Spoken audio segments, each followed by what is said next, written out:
Chapter 122, Perfect 5 Patterns. Chapter 122, Perfect 5 Patterns. Many disciples in the hall frowned upon hearing Foundation Establishment Elixir. Everyone had guessed wrongly. Within the 5 peaks, few disciples would attempt to refine the Foundation Establishment Elixir. It required more than 10 types of ingredients, and the refinement process was overly complex. Usually, only intermediate elixir refinement masters would have more confidence to try it. Out of the 200-odd disciples, Su Zimo, Feng Haoyu, and the previous year's number 1, Hua Shuyuan, were the only ones who were still calm. During that period of time, some cultivators had already started placing plates of spirit herbs at the front of the hall. The brown-haired youth said in a deep voice, "Everyone's only allowed to take a single set, nothing more." Only a single set of spirit herbs. That was another increase in difficulty. Since the Foundation Establishment Elixir required more than 10 types of spirit herbs, a mistaken extraction for any one of them would result in a wrong ratio for the recipe and a failure to refine the pills.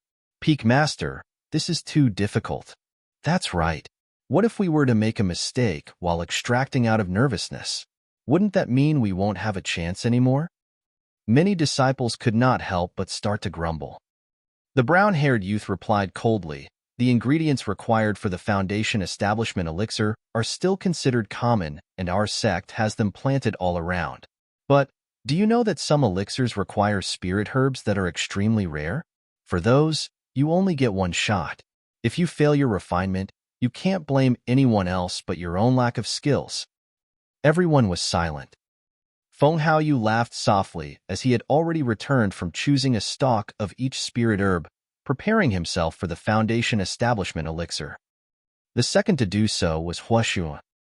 Right after, the disciples headed forth and chose their spirit herbs. Before long, many of them returned to their original positions and took out their elixir furnaces to make preparations. "Let the elixir peak face-off commence." The brown-haired youth waved his hand. Spirit fires lit up within the hall. Su Zimo had never refined a Foundation Establishment Elixir yet. However, he was no stranger to the spirit herbs used. They were all ingredients used for other elixirs as well. He was in no hurry as he picked up a stalk of spirit herb before him and closed his eyes to recall. As he went through his memories, he recalled the temperature required for the spirit herb, as well as every single detail of the extraction process. He only had a single chance. If he were to fail the extraction, he would fail the elixir peak face-off. He had no room for errors. Right then, a disciple beside him yelped as he watched a pile of ashes on his palm with a vexed expression. He had failed his first spirit herbs extraction. Because the temperature he used was too high, the spirit herb instantly turned into ashes. Sighing, that disciple put away his elixir furnace and left the hall. Right after, 2 other disciples failed their extractions and left silently. A few people had been eliminated just on the first spirit herbs extraction. In truth, it wasn't because those disciples were bad at elixir refinement. However, because there was only a single chance and this was during Elixir Peak's face-off, it was only natural for them to feel pressured and make mistakes. Before long, most of the disciples had completed the extraction of their first spirit herb as they placed the essence into the elixir furnace. They had naturally started their first extraction with a spirit herb they were most familiar with and hence the success. What's Su Zimo doing? Has he fallen asleep? I think he has no clue what he's doing and he's just pretending that he does. Upon seeing that Su Zimo had not started on his extraction for a long time, some sarcastic voices could be heard from the crowd. It was only until the other disciples had started on their second spirit herbs extraction that Su Zimo opened his eyes. Igniting his spirit fire, he placed the spirit herb above it and started extracting. Before long, his extraction produced a tuft of powder which he placed in the elixir furnace. Picking up his second stalk of spirit herb, he closed his eyes and recalled once more. After a long time, he opened his eyes again and began extracting his second stalk of spirit herb. More disciples were eliminated at the second spirit herbs extraction. Compared to Feng Haoyu and Hua Shuyuan, Su Zimo's speed was extremely slow. However, he made no mistakes at all, as every single essence he produced gave off a refreshing medicinal scent. As time passed by, more and more disciples were eliminated. By the time Suzimo was done with extraction of his spirit herbs, there were only around 80 of the 200-odd people left. Third step of elixir refinement, synthesis. The proportion of spirit herb essences required must be exact. The slightest mistake would result in a refinement failure. This step was a test of the elixir refinement master's attentiveness and conscientiousness. After synthesis came the secondary extraction. This time, the flame can be more intense. This was the step where Su Zimo and Feng Haoyu's level 3 spirit fire would be of great use. What was worth mentioning was that Hua Shiyuan had also managed to cultivate a level 2 spirit fire, which was extremely rare. Feng Haoyu was the first to be done with the fourth step, followed swiftly by Hua Shiyuan. Because he had spent too much time on the first extraction, Su Zimo was one of the slowest among the many disciples. Fifth step, formation. This step would reveal the quality of the elixir, and it would be obvious who was better. Initially, Feng Haoyu and Hua Shiyuan would take note of Su Zimo's progress and situation from time to time. However, neither of them dared to be distracted on the step of formation. It was absolutely silent outside of the hall as well. Everyone held their breaths and watched intently at the two people condensing their elixirs. Bang! There was a crisp sound. One of the disciples had failed his formation and the elixir exploded. Dejected, he left the elixir refinement hall in indignance. Right after, more crisp sounds echoed out of the hall. Bang! Bang! Bang! Another couple of disciples failed their elixir formation, and the number of people in the hall decreased. Form. One of the disciples cursed softly. "Haha, I did it." That disciple burst out in laughter. Right as he was about to collect his elixir and check on its quality, black smoke puffed out of the holes in his elixir furnace, giving off a nasty stench. The brown-haired youth shook his head. For a black smoke as such to be released, it meant that the Foundation Establishment elixir was no different from a poison elixir. Form. Right then, Hua Shiyuan hollered softly.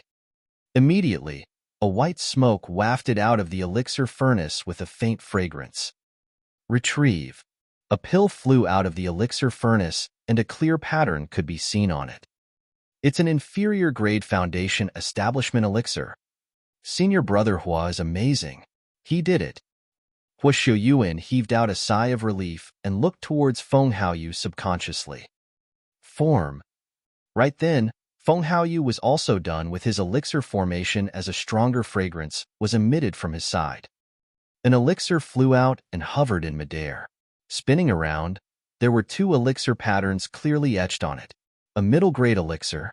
Hua Shiyuan's eyes dimmed as he let out a long sigh. He believed that he was definitely not weaker than Feng Haoyu in terms of the first three steps. However, for the fourth step, secondary extraction, his level 2 spirit fire was no match for a level 3 which was able to extract more thoroughly. That was the reason for the difference in quality of their pills. Before long, the other disciples were done with their elixir formation as well. Even though there were more than 20 others who had succeeded in elixir formation, their elixirs contained too many impurities and had no grade because of their poor qualities. Right then, Su Zimo was completed with his elixir formation, as well as a thick aroma spread across the place. The moment the disciples outside the hall caught a whiff of it, their bodies shuddered and they let out intoxicated expressions as the spirit chi in their bodies began to rumble. If the fragrance alone possessed such an effect, what grade was the elixir created? The brown-haired youth's nose quivered as he sniffed carefully. Instantly, his expression changed as he bolted upright. With disbelief in his eyes, he murmured softly, "Could it be?" Swash! An elixir flew out of the elixir furnace and hovered in midair. There were 5 patterns etched on it. It was a perfect Foundation Establishment elixir. Chapter 123, Mysterious Danger. Chapter 123, Mysterious Danger. Looking at the Foundation Establishment elixir that hovered in midair, it was pure silence both in and outside the hall. Everyone held their breaths subconsciously as their eyes and minds were drawn in by that single elixir. The 5 elixir patterns on the surface looked so profound and mystical. They were flawless, as though they were the most beautiful patterns in this world. 5 elixir patterns, a perfect foundation establishment elixir. Even advanced elixir refinement masters who could refine grade 3 elixirs would not dare to guarantee that they could definitely produce a perfect foundation establishment elixir. Perfection meant that there were no flaws at all. This proved that every step and every detail of an elixir refinement master during the entire pill refinement process had reached perfection. With such a foundation establishment elixir, even chi refinement warriors with a pseudo-spirit root would have a chance to rise to foundation establishment realm. At that moment, most of the disciples forgot about victory or defeat. They forgot that this was Elixir Peak's face-off as they were all smitten by the elixir. That was the case until Su Zimo put away the foundation establishment elixir. Thousands of disciples let out a long sigh at the loss of that spectacular sight. That sigh contained many complicated emotions: disappointment, jealousy, envy, and respect. No doubt, he won without any doubt. I thought that Elixir Peak's face-off would be an even more intense challenge between Su Zimo and Feng Haoyu. To think that it would be this one-sided. The 5 peak masters nodded in approval as their eyes could not conceal their admiration for Su Zimo. Elixir Peaks number 1 of 2 peaks. More importantly, this year's number 1 of Elixir and Weapon Peak was much stronger than previous years. For so many years, there had never been a number 1 of the Weapon Peak face-off who could successfully produce an inferior grade spirit weapon. For so many years, there had never been a number 1 of the Elixir Peak face-off who could create a perfect elixir even for elixirs with easier recipes. Compared to the other sects, Ethereal Peak was much weaker in terms of elixir and weapon refinement. In the immortal meet of the Great Zhou Dynasty held once every 10 years, Ethereal Sect has never had anyone leave their names on the rankings of elixir and weapon refinement for the sect competition. But this time, the 5 peak masters saw hope through Su Zimo. Perhaps, he might be able to leave his mark on the ranking list for elixir and weapon refinement during the sect competition. That would bring them immense prestige. Elixir Peak's Hua Shuyuan came before Su Zimo and laughed bitterly, cupping his fists. "Junior brother Su, you're really amazing. I've truly lost against you." "I was just lucky," Su Zimo smiled. At that moment, everyone's gazes landed on Su Zimo. A look of admiration flickered through Long Ro's eyes as well. On the other side, Feng Haoyu was surprisingly calm despite his defeat as he lowered his head in deep thoughts. At the same time, Su Zimo felt a mysterious sense of danger.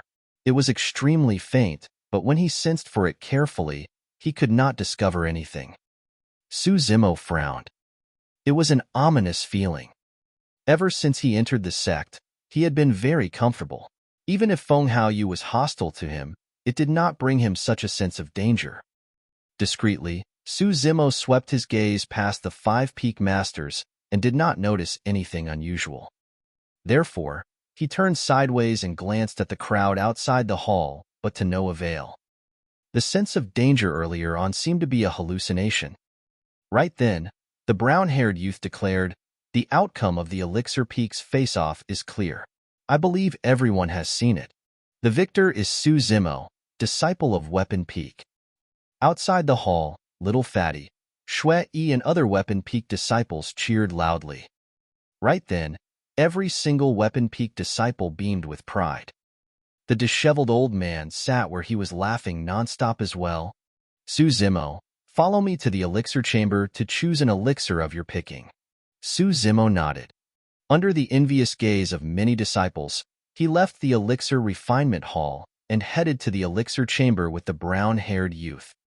Even though the disciples outside the hall gradually dispersed, they were still discussing the outcome. Losing 2 rounds in a row, Feng Haoyu left the elixir refinement hall expressionlessly.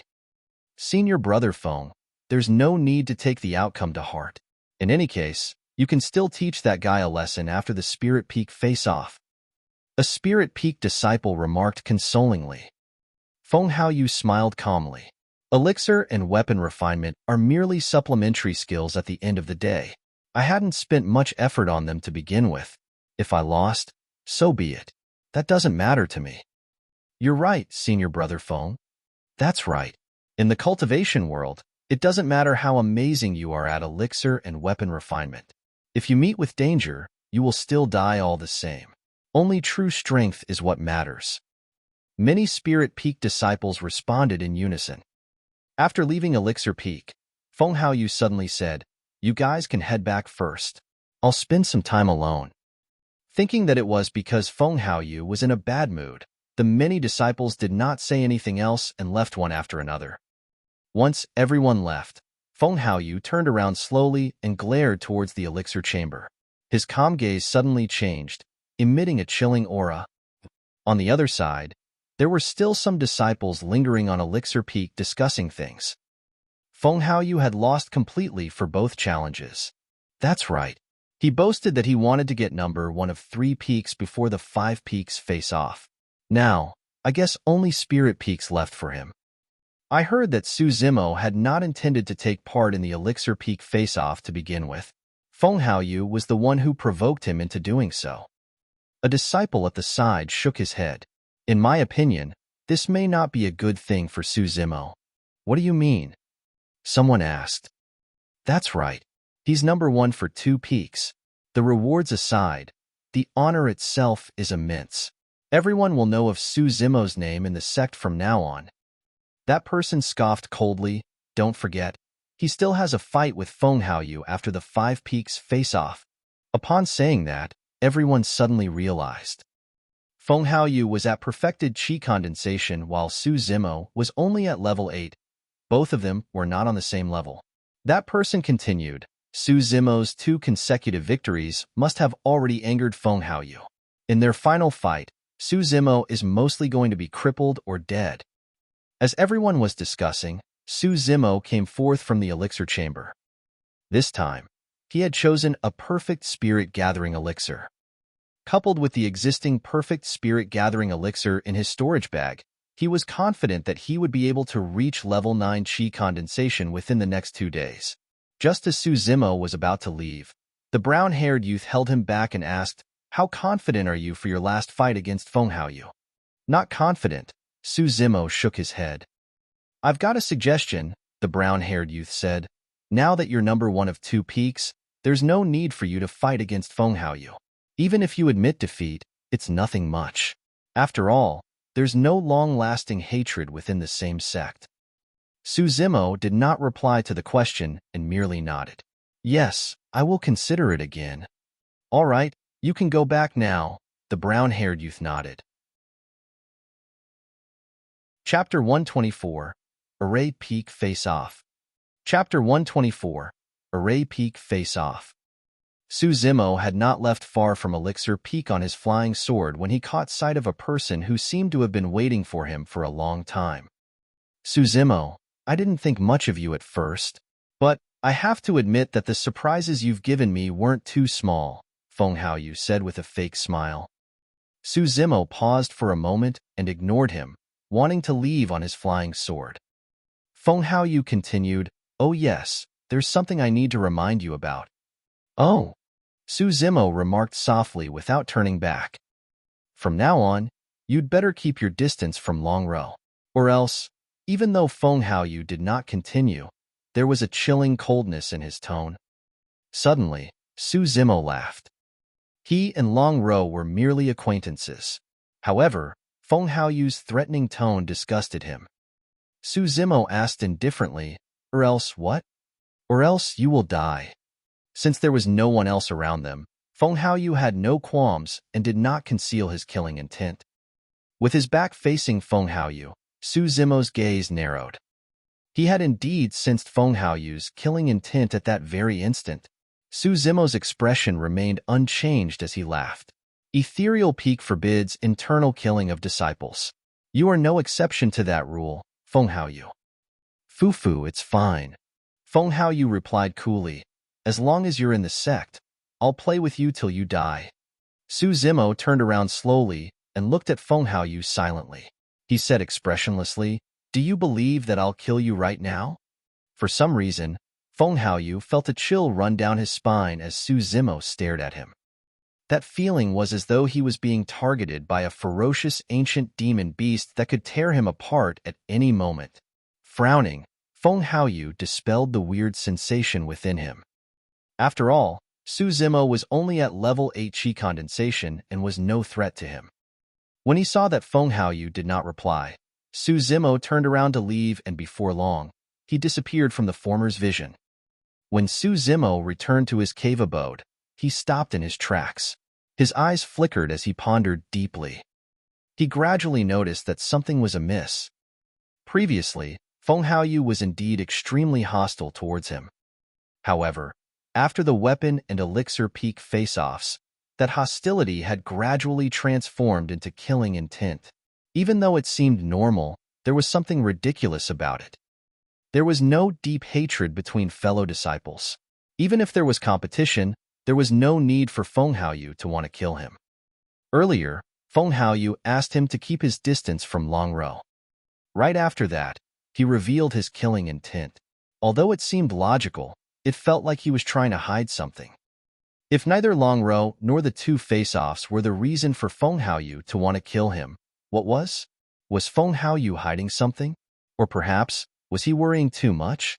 Was Feng Haoyu merely a narrow-minded person who was blunt? Su Zimo shook his head. He had a feeling that Feng Haoyu was not that simple. After pondering for a while more without any clues, Su Zimo entered his cultivate and continued with his seclusion cultivation. The array peak face-off was tomorrow. The location of the face-off was at the 10 Formations Pagoda, where the challenge would be on who could clear the most levels the fastest. Su Zimo had no intention of taking part in it. First, he did not have much time, and he had to focus on raising his cultivation. Second, even though clearing the 10 Formations Pagoda would not expend too much spirit chi, it would take a toll on his mental health and energy. It would take him more than 2 days to recover from it. He had to do his best to prepare for the battle against Feng Haoyu 2 days later. On the other side, Feng Haoyu had just returned to his cave abode when a hoarse voice suddenly sounded in his ears. It was hard to tell if it was a male or female. Feng Haoyu, you said too much to that lad. The voice sounded deep and sinister, making one's hair stand on end. Feng Haoyu spun around suddenly, but there was no trace of anyone. You don't have to doubt me. If I'm here to look for you, I naturally know of your identity. I'm just in time to remind you to be careful and not expose yourself. Also, don't forget about your mission. The voice sounded once more erratically. Feng Haoyu was finally relieved upon hearing that. Letting out a long breath of air, he laughed. You're worrying too much, Senior. I intentionally requested for him to keep his distance from Long Ro. That Su Zimo must definitely think that she is the reason for my killing intent. Don't underestimate anyone. Understood. Feng Haoyu nodded his head obediently. That Su Zimo is a hidden danger. We cannot keep him alive. Feng Haoyu lowered his head and replied in a low voice, Don't worry, Senior. Leave it to me. Senior, may I know who you are in Ethereal Peak? After pausing for a moment, Feng Haoyu asked. That's not for you to know now. If need be, I will tell you. Yes. After a moment, that voice no longer sounded, and Feng Haoyu knew that the other party had left. Arranging his attire, he looked around before entering his cave abode.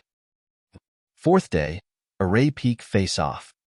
Each year, there were not many disciples spectating Array Peak's face-off. After all, the challenge was to clear the 10 Formations Pagoda. Prior to this, there was already a record on the 10 Formations Stele, and everyone already knew who the number 1 would be. But it was different this year. Just 3 months ago, a mysterious challenger had appeared and destroyed every single record in the 10 Formations Stele's history. Cleared level 10, 7 days 18 hours. That row of words was still at the first row of the 10 Formations Stele. It was eye-catching, but its name was completely blank. Out of curiosity, everyone wanted to know the identity of that mysterious challenger. To many disciples, they felt that the reason why that person had kept his identity hidden was because he wanted to shock everyone during the Array Peak face-off. As such, Many trial disciples had already gathered on Array Peak early in the morning because they wanted to see his true identity. The 5 peak masters had arrived early on as well. Seated in a row, they conversed idly. "Xin-Yi, you're still unwilling to tell us even now?" When Xin laughed and asked. The brown-haired youth urged as well. "That's right. Since we're going to find out today, we'll at least be prepared if you tell us beforehand." Xin-Yi's gaze swept through the crowd, but he did not see Su Zimo. After pondering for a while, he shook his head. "Forget it. You guys can see for yourself." Since Su Zimo did not choose to announce it, Xin-Yi had no intention to reveal it either. Zhongwen of Array Peak came before the 10 formation stele and looked at the first row of words with a complicated expression. "Are you finally going to show yourself today?" He murmured softly. "Let me see who you are so that I can accept my defeat thoroughly." Before long, the Array Peak face-off began. Doves of disciples challenging the 10 formations pagoda entered it together. Everyone outside was waiting for that one person to walk to the 10 formation stele and tap his sect badge. As long as that person appeared, there would be no need to take part in the Array Peak face-off, and he would also be the true number 1 of Array Peak. At that moment, Su Zimo was in seclusion within his cave abode, attempting to reach level 9 Qi condensation. Chapter 125, Number 1 of Spirit Peak. Chapter 125, Number 1 of Spirit Peak.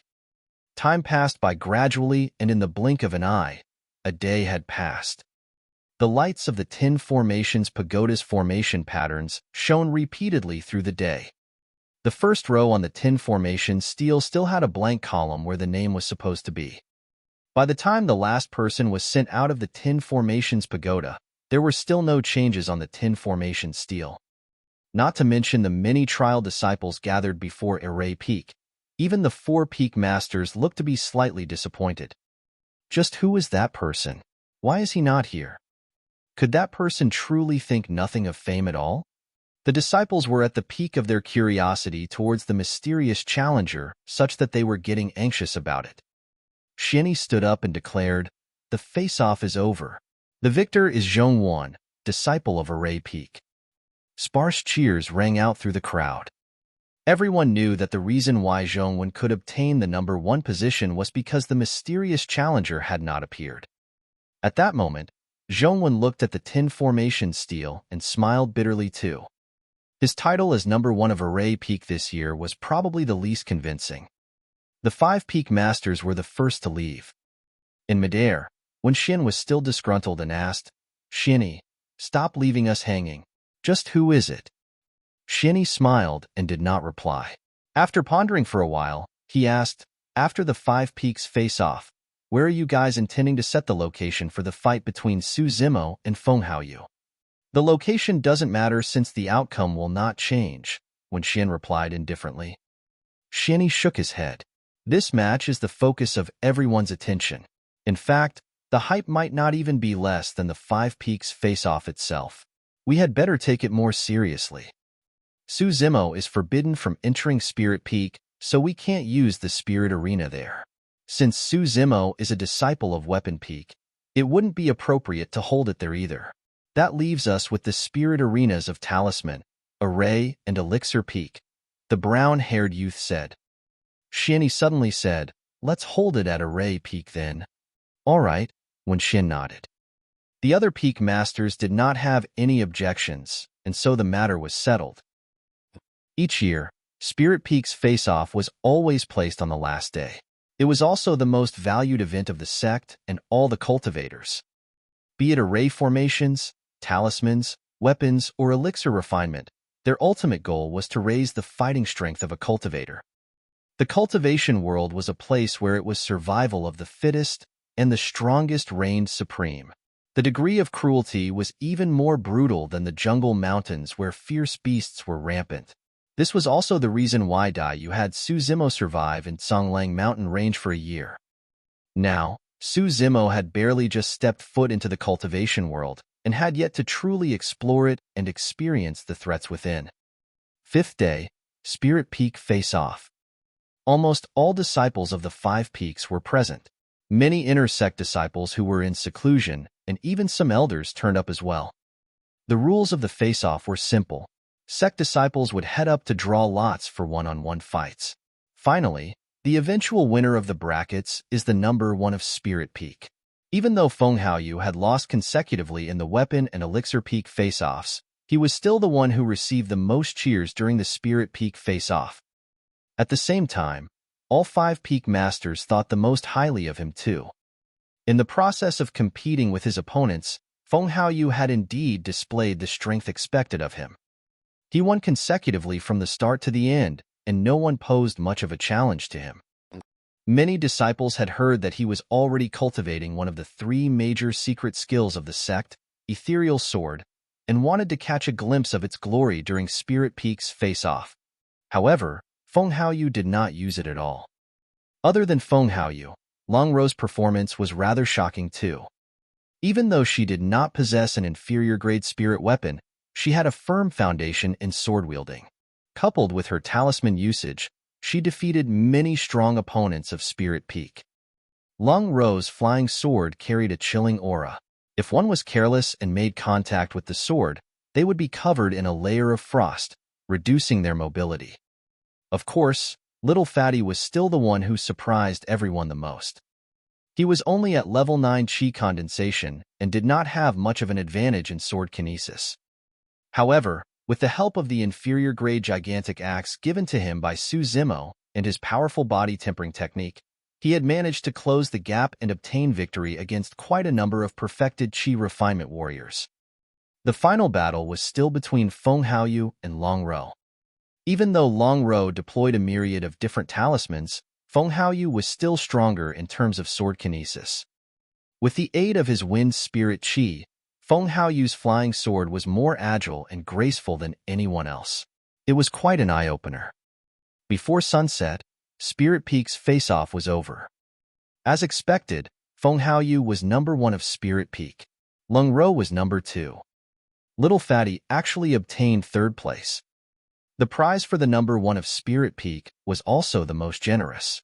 Not only was Feng Haoyu awarded with many spirit stones and contribution points, he could also choose an elixir from the elixir chamber, an inferior-grade spirit weapon from the spirit weapon chamber, and a grade 1 talisman from the talisman chamber. Hee, seems like someone will be crushed by senior brother Feng tomorrow. That's right. Even people like Long Ro and senior brother Li who are at perfected Qi condensation lost to senior brother Feng. There's no way Su Zimo is a match with his level 8 Qi condensation. After the Spirit Peak face-off, no one had confidence in Su Zimo. That Feng Haoyu had managed to obtain the number 1 of Spirit Peak with much ease. He did not even use his full strength, the brown-haired youth chuckled. Wen Xian could not contain his smugness as he nodded. I'm never wrong in my judgment. If that wasn't the case, I wouldn't have pleaded with the sect master personally to let him learn our sect's secret skill in advance. To be fair, someone like Feng Haoyu with a wind spirit root is truly the best candidate to cultivate Ethereal Sword. The cold-faced lady nodded. Wen Xian laughed. Before this battle, I already told Haoyu that if he were to win his fellow seniors and juniors using the secret skill, he would have lost even if he got number 1 since no one would be convinced of his victory. Not bad. Haoyu had not let me down. The disheveled old man remained silent and looked slightly worried. The stronger Feng Haoyu was, the worse Su Zimo was going to be defeated tomorrow. As his beloved disciple, he could not bear to see Su Zimo suffer such a blow. Wen Xian, give me some face. Why don't you tell Feng Haoyu to forget about the battle tomorrow? The disheveled old man suddenly said after much hesitation. Given his status, the fact that he was saying something like that to plead for mercy for a disciple was extremely rare. Xian Yi, the brown-haired youth and cold-faced lady remained silent. It was inappropriate for them to interfere in something like this. When Xian remained silent for a moment before replying, the arrow is already on the bow and has to be shot. I can't do anything about this matter. But, right as the disheveled old man was about to continue, when Xian frowned and cut him off, Su Zimo won Haoyu twice in a row, but Haoyu's not even allowed to win one? Your disciple is dear to you, but mine isn't dear to me? With that, when Xian turned to leave, and left the four of them alone. Slightly awkward, the disheveled old man sighed. The brown-haired youth coughed gently. Don't blame him. When Xian had poured too much effort into Feng Haoyu. Even though he did not say anything, he's definitely feeling upset about Feng Haoyu's 2 consecutive losses. It's only normal. Xianyi patted the disheveled old man's shoulder and comforted him. It's all right. It's good to let Su Zimo suffer some setbacks too. His future achievements might not be any weaker than Feng Haoyu's. The road ahead is still long. Xianyi's eyes flickered mysteriously as he said that. Chapter 126, 3 Flying Swords. Chapter 126, 3 Flying Swords. For the past 2 days, Su Zimo had not appeared at all. He was in seclusion attempting to reach level 9 Qi condensation. On the night after Spirit Peak's face-off, Su Zimo consumed the second Spirit Gathering Elixir. His body seemed to have transformed into a whirlpool as a steady stream of Spirit Qi flowed through his right hand into his body, wildly surging towards his dantian. The Spirit Qi within Su Zimo's dantian expanded rapidly, vast as the seas. After a long time, his body shuddered as his eyes jerked wide open. In the darkness, 2 rays of divine light shone and rapidly disappeared. Level 9 Qi condensation. In less than a year after he joined the sect, Su Zimo had finally reached level 9 Qi condensation.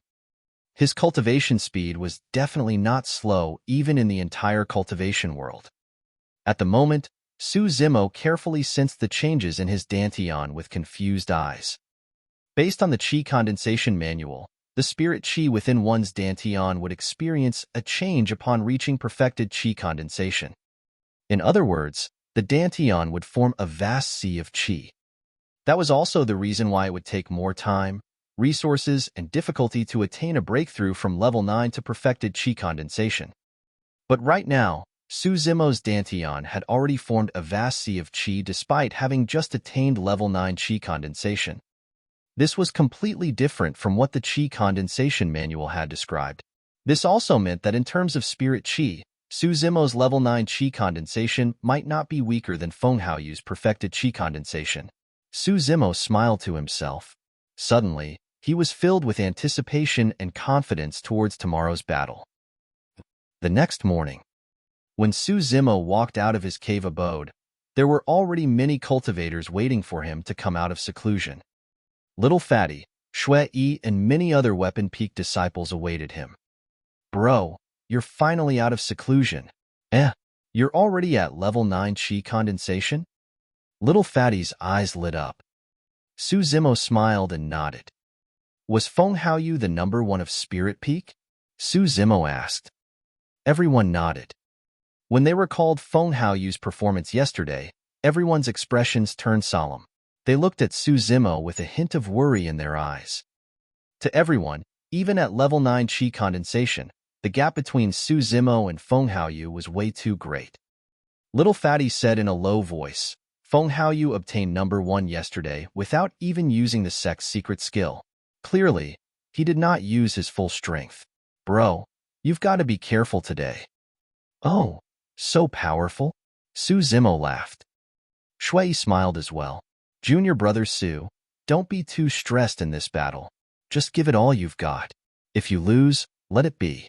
You're already the number 1 of 2 peaks anyways. That's right. Even if Feng Haoyu wins you, so what? Weapon Peak disciples are not good at fighting to begin with, so it's nothing embarrassing if he wins. Su Zimo smiled and asked, where's the venue of today's battle? Array Peak Spirit Arena. Little Fatty replied. Array Peak? Su Zimo muttered softly with a strange look flashing through his eyes. Ever since he left Array Peak 3 months ago, he had not returned. Sensing that Su Zimo's expression was odd, Little Fatty was worried and asked hurriedly, what's wrong, bro? Is there anything wrong with Array Peak?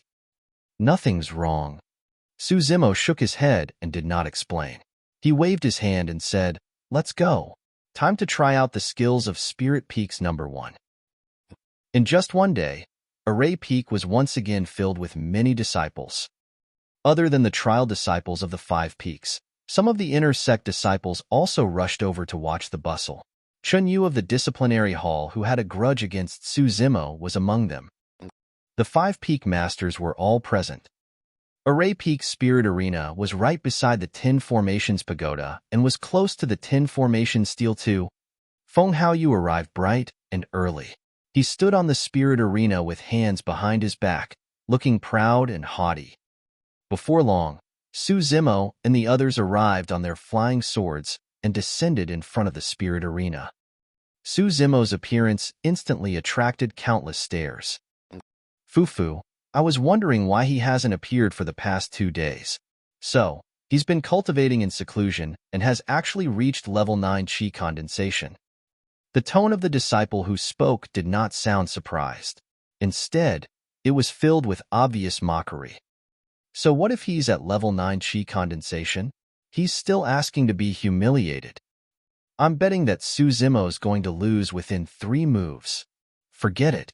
If Senior Brother Feng goes all out, Su Zimo won't be able to withstand even a single move. There was a flurry of discussion in the crowd. Even though Su Zimo attained number 1 of weapon and elixir peak, it did not mean that he was strong.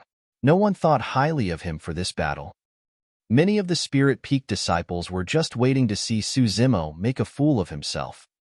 Under countless scrutinizing gazes, Su Zimo entered the spirit arena. Right from the beginning, Su Zimo's expression was extremely calm. His eyes were peaceful and clear as if they were unmoved entirely. Hey, Su Zimo, if you kneel and beg for mercy now, Senior Brother Feng might let you off out of kindness. Among the crowd, Sun Tao shouted and caused a burst of laughter. He was the Spirit Peak disciple who was knocked out by Su Zimo with a single slap. Su Zimo cast a sideways glance at Sun Tao indifferently and said, "Why? Do you think you haven't embarrassed yourself enough last time?" That incident had always been a disgrace for Sun Tao. Now that Su Zimo was mentioning it in front of everyone, Sun Tao's face turned green and red. He gritted his teeth and spoke coldly, "Su Zimo, I haven't settled things with you for what happened back then. You ambushed me first, but yet you dare to shamelessly flaunt it here?" "Flaunt?" Su Zimo laughed and shook his head. "What's there to flaunt about beating someone like you?" Anyone could tell of the casual and contemptuous tone in Su Zimo's voice. Instantly, Sun Tao's eyes were bloodshot as he hollered, "Su Zimo, fight me fair and square if you've got the guts. I'll let you witness what I can do." Right then, little fatty sneered, "You want to fight? Sure, I'll fight you." Sun Tao immediately wilted. During the Spirit Peak face-off, little fatty's strength was obvious to all. Sun Tao was no match for him. "All right, that's enough. Feng Haoyu, Su Zimo, you guys can begin." Right then, when Xin shouted softly and suppressed the crowd. In the spirit arena, Feng Haoyu looked at Su Zimo disdainfully and scoffed, "Su Zimo, Junior Brother Sun is right. If you beg me now, I can consider sparing you. If we really fight, you can't blame me for not showing mercy since a sword has no eyes." When he heard that, the disheveled old man frowned and could not help but declare, "When fellow disciples spar, one must not go overboard and threaten the other party's life." Feng Haoyu laughed. "Don't worry, Peak Master. I'm just going to teach Junior Brother Su a proper lesson about what it means to be a cultivator." Right as he said that, Feng Haoyu slapped his storage bag gently and summoned an inferior-grade flying sword. Without revealing how he controlled it, the flying sword revolved around his body and danced in the air, revealing an extremely precise mastery of sword kinesis. At the same time, Su Zimo summoned a flying sword from his storage bag. Everyone focused their attention. It was an inferior-grade flying sword as well. He must have gotten that as a reward from being Weapon Peak's number 1. Yes, the number 1 can pick an inferior-grade spirit weapon of his choosing in the spirit weapon chamber. This must have been his choice. Junior Brother Su is not behaving rationally. If I were him, I would have definitely chosen a defensive spirit weapon. Pointing at Su Zimo's flying sword, Feng Haoyu chuckled. "Do you really think you're qualified to fight me just because you have a single inferior-grade flying sword? You're mistaken." Su Zimo replied indifferently, It's not just one. Right as he said that, two more flying swords appeared in Suzumo's palm. Chapter 127, Fight. Chapter 127, Fight. The crowd fell into an uproar upon seeing the three flying swords in Suzumo's palm. If those were ordinary flying swords, they would not have caused such a scene. However, those were three inferior-grade flying swords. Even if Suzumo was rewarded with an inferior-grade spirit weapon for being number 1 of Weapon Peak, what was up with the other two flying swords? Even for Spirit Peak disciples who were well known for their combat strength, most of them did not have inferior-grade spirit weapons. Suzumo had just joined the sect for less than a year, but he had 3? The many trial disciples below instantly turned green with envy. The Peak Master is way too biased. Why did he give Suzumo 3 inferior-grade spirit weapons? It might be because Suzumo was number 1 for 2 peaks this year. So what if he's number 1 of 2 peaks? Our sect doesn't have such a rule. That's right. Can't they give us one instead? I've joined the sect for 2 years now, but I haven't even gotten a single inferior-grade spirit weapon. The disciples were not the only ones. Even the 5 Peak Masters were stunned for a moment. Xianyi's heart skipped a beat as a strange glint flashed in his eyes. He thought to himself, could that lad have already mastered the tripartite sword formation? He thought again, but it's impossible. How could he possibly have done so in such a short period of time? When he heard the discussions below, when Xian frowned and looked sideways to the disheveled old man. Sensing when Xian's gaze, the disheveled old man harumphed lightly. Don't tell me you also think that I gave Suzumo those 3 flying swords? The brown-haired youth suddenly said, the 3 flying swords are almost identical in terms of shape and size. They should have been made by the same weapon refinement master.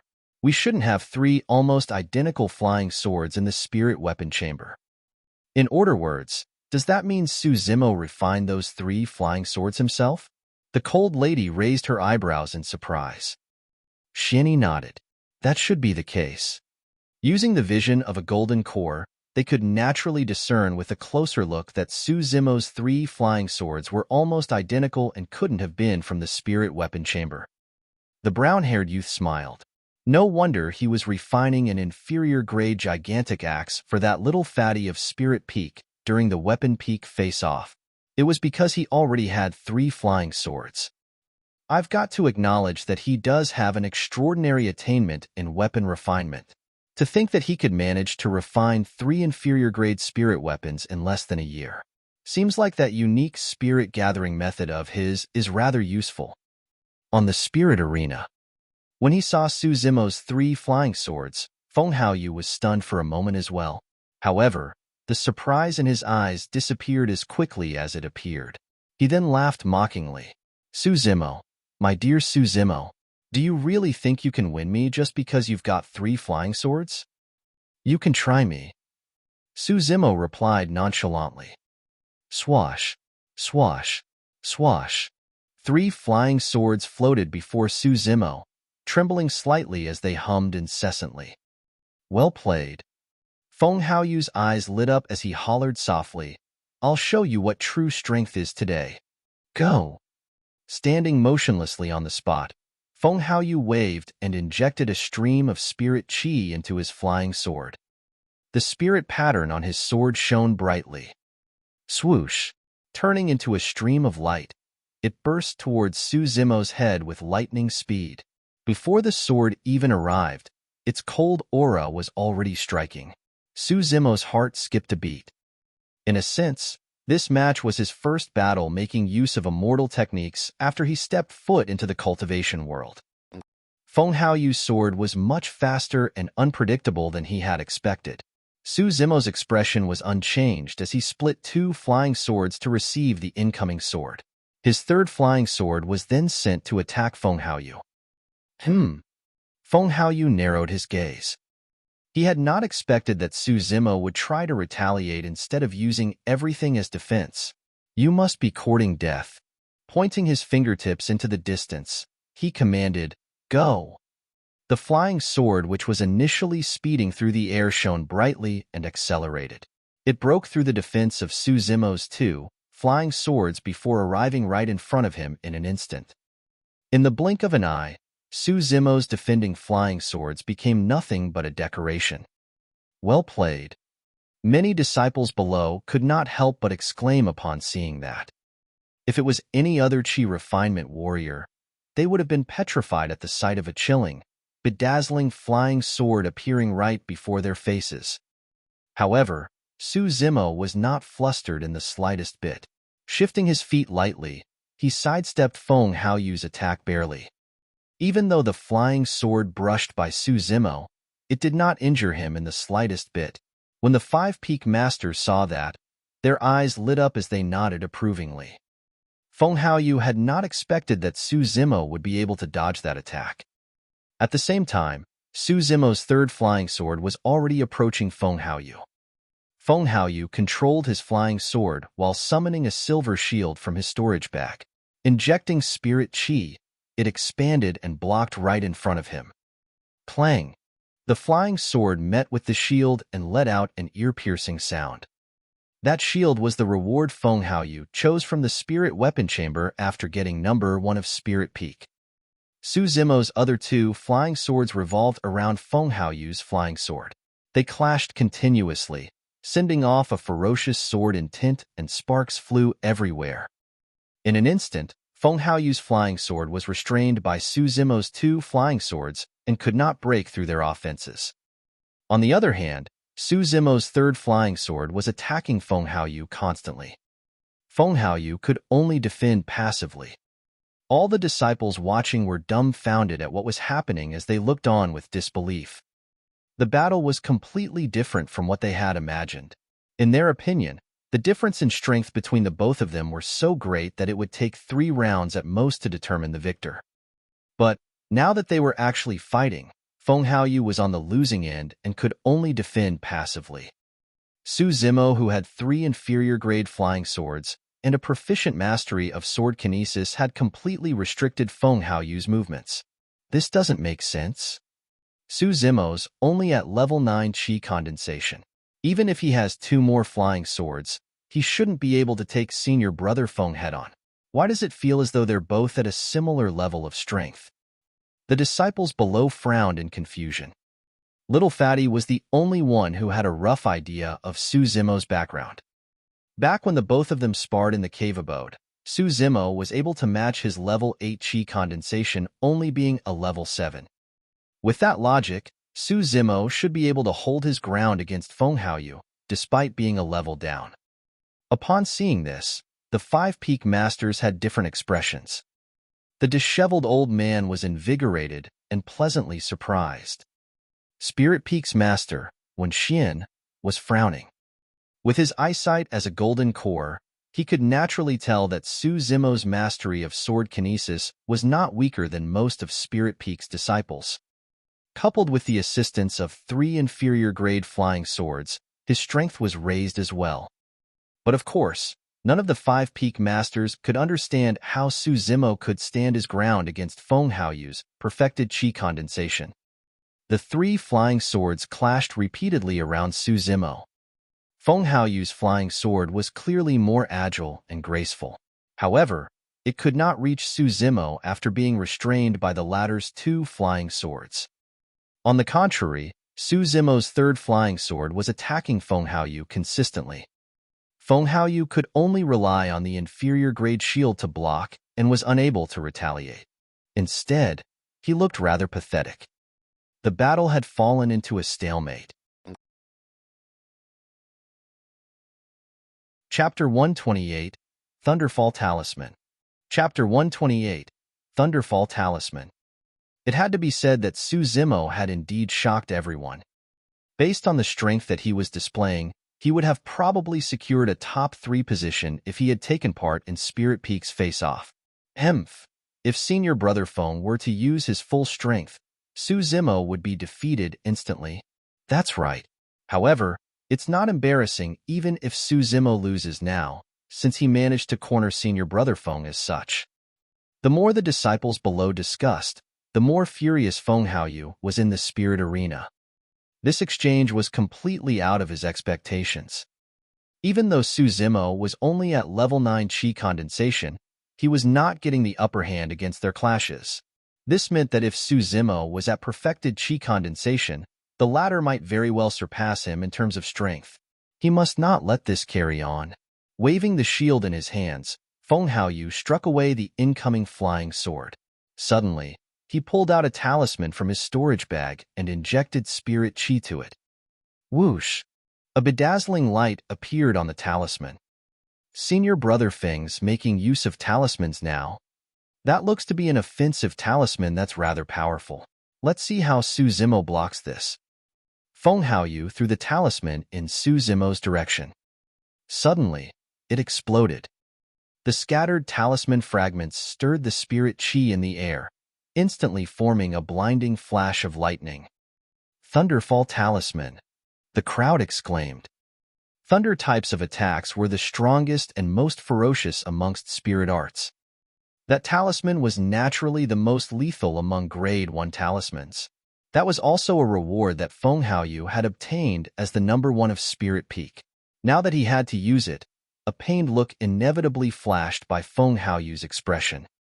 When he saw the Thunderfall talisman summoned by Feng Haoyu, the disheveled old man's expression changed as he glared at Wenxian. That disciple of yours has quite a lot of treasures. Talisman usage is also part of one's strength. It's normal, Wenxian replied indifferently. He lost. Now that the Thunderfall talisman's out, the outcome has been decided. Even if senior brother Feng was the one facing the Thunderfall talisman, he would most likely have to use all his strength.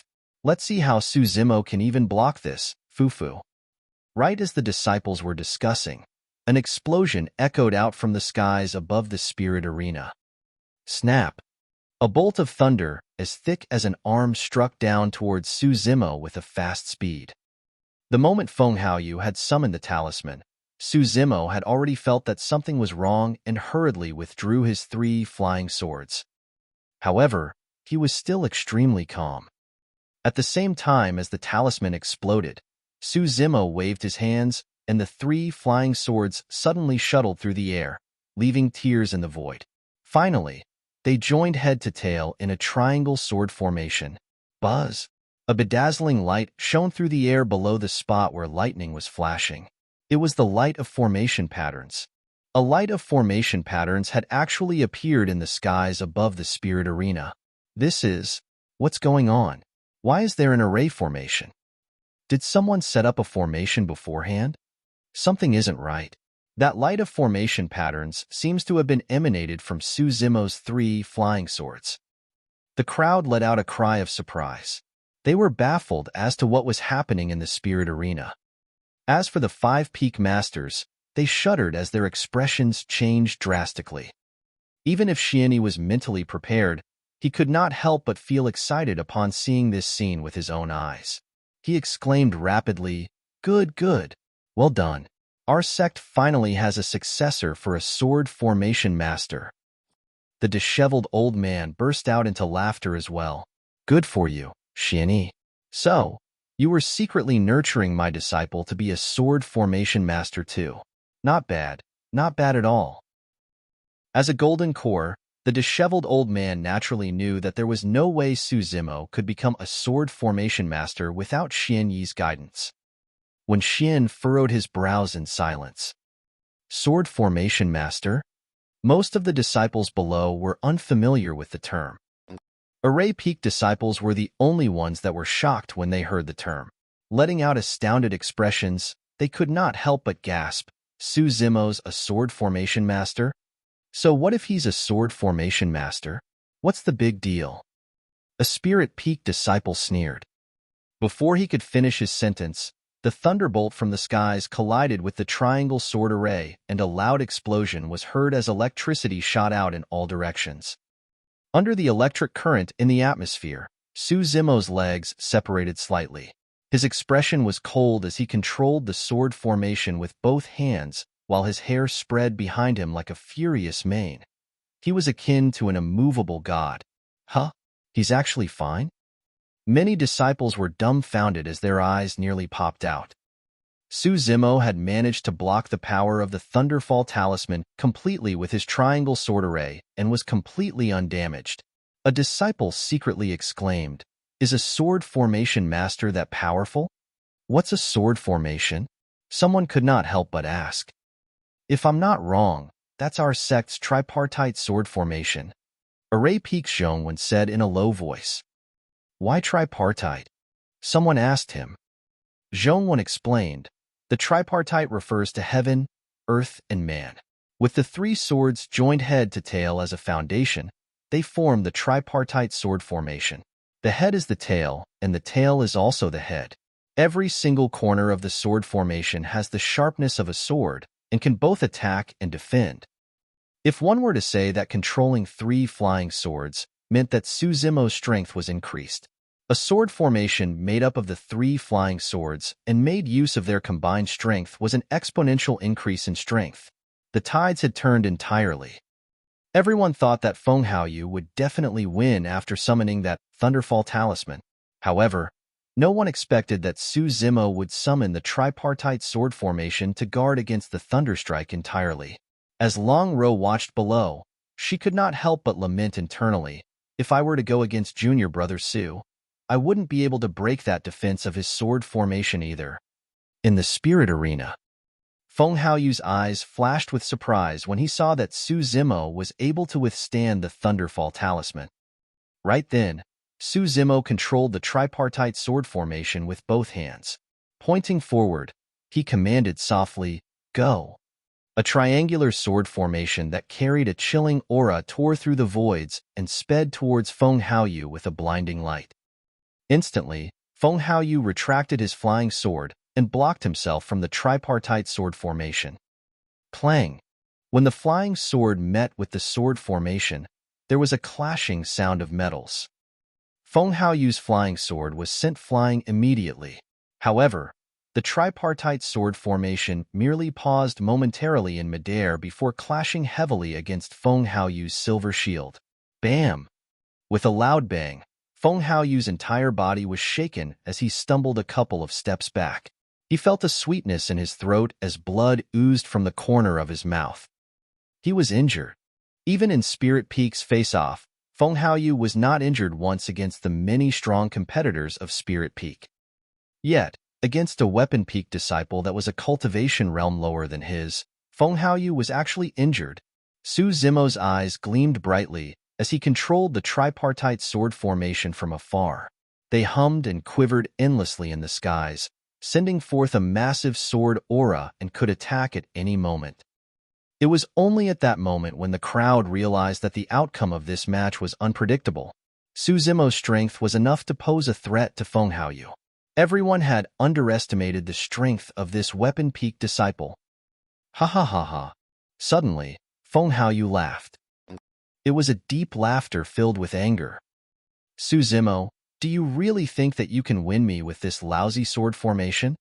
Taking a deep breath of air, Feng Haoyu said word by word, "Today, I'll let you experience the sect's secret skill and let you understand my true strength."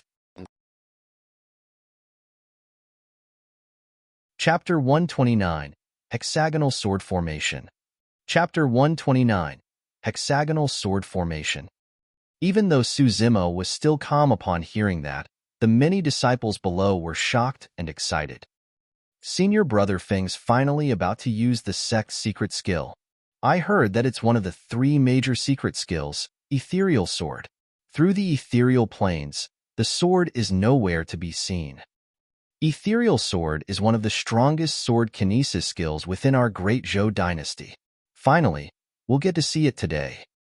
Most of the people present were trial disciples of the Five Peaks who usually would not have a chance to catch a glimpse of the sect's secret skills. Right now, their eyes were all widened in anticipation.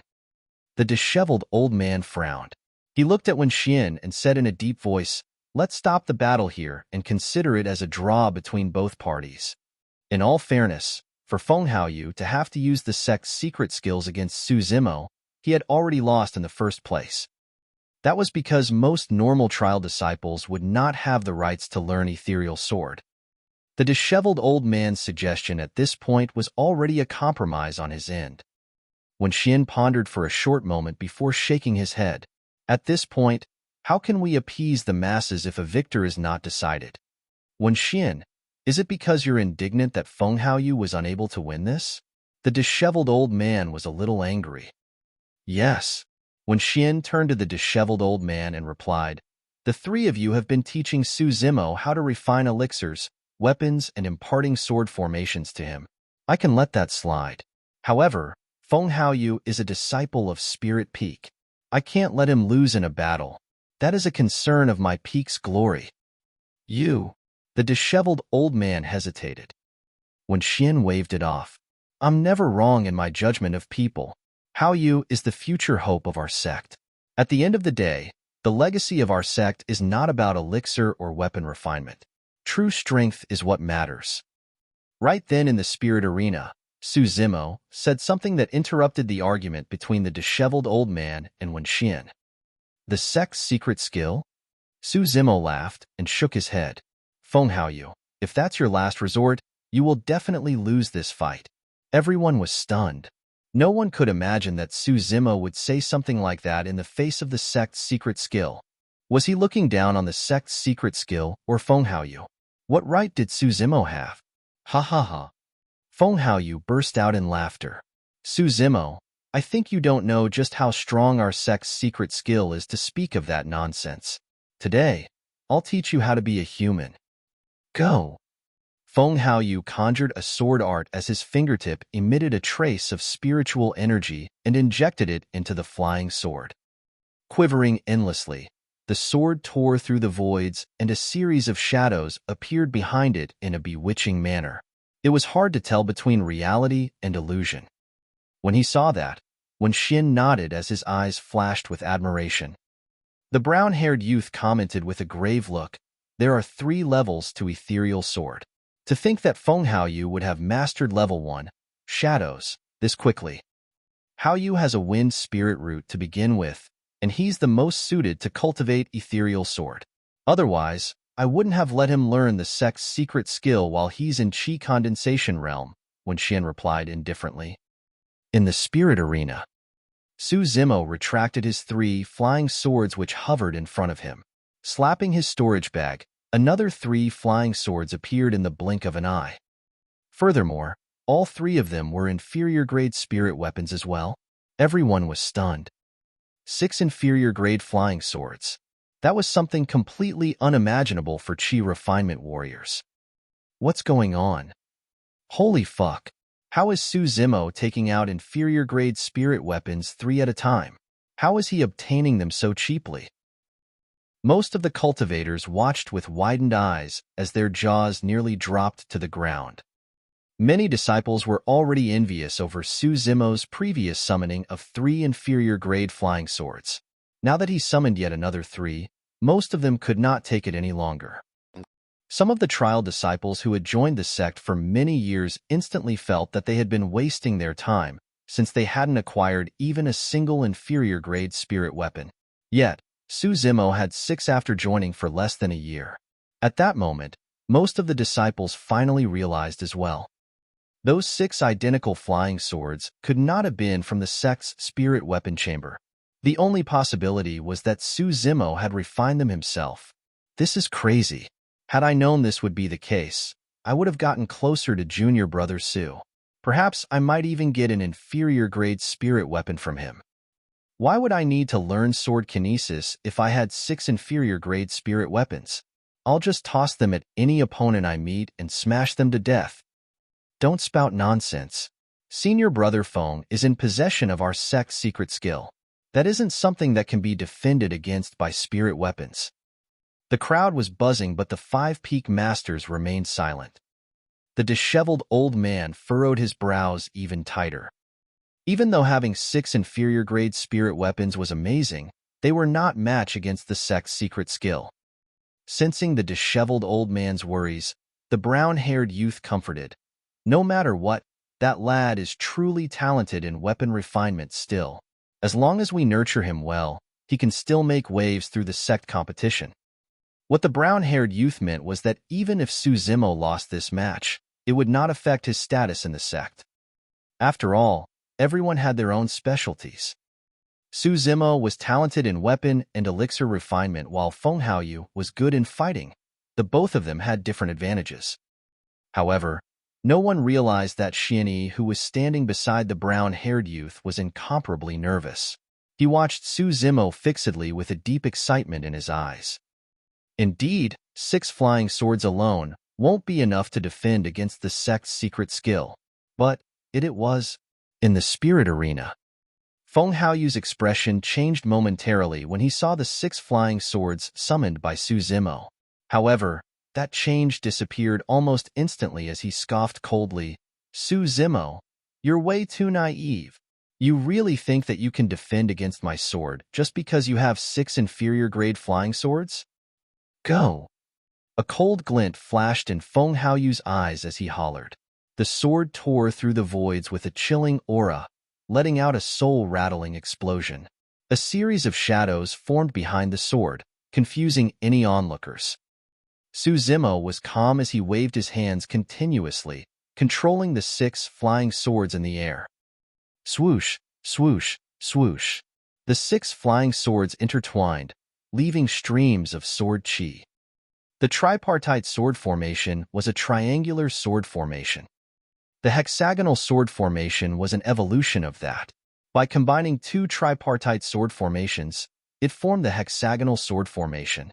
It was a great enhancement, be it in terms of offense or defense. What is this? That hexagonal star formed by the sword formation looks familiar? I think that's the emblem on Peak Master Xianyi's sleeves. Everyone instinctively looked towards Xianyi.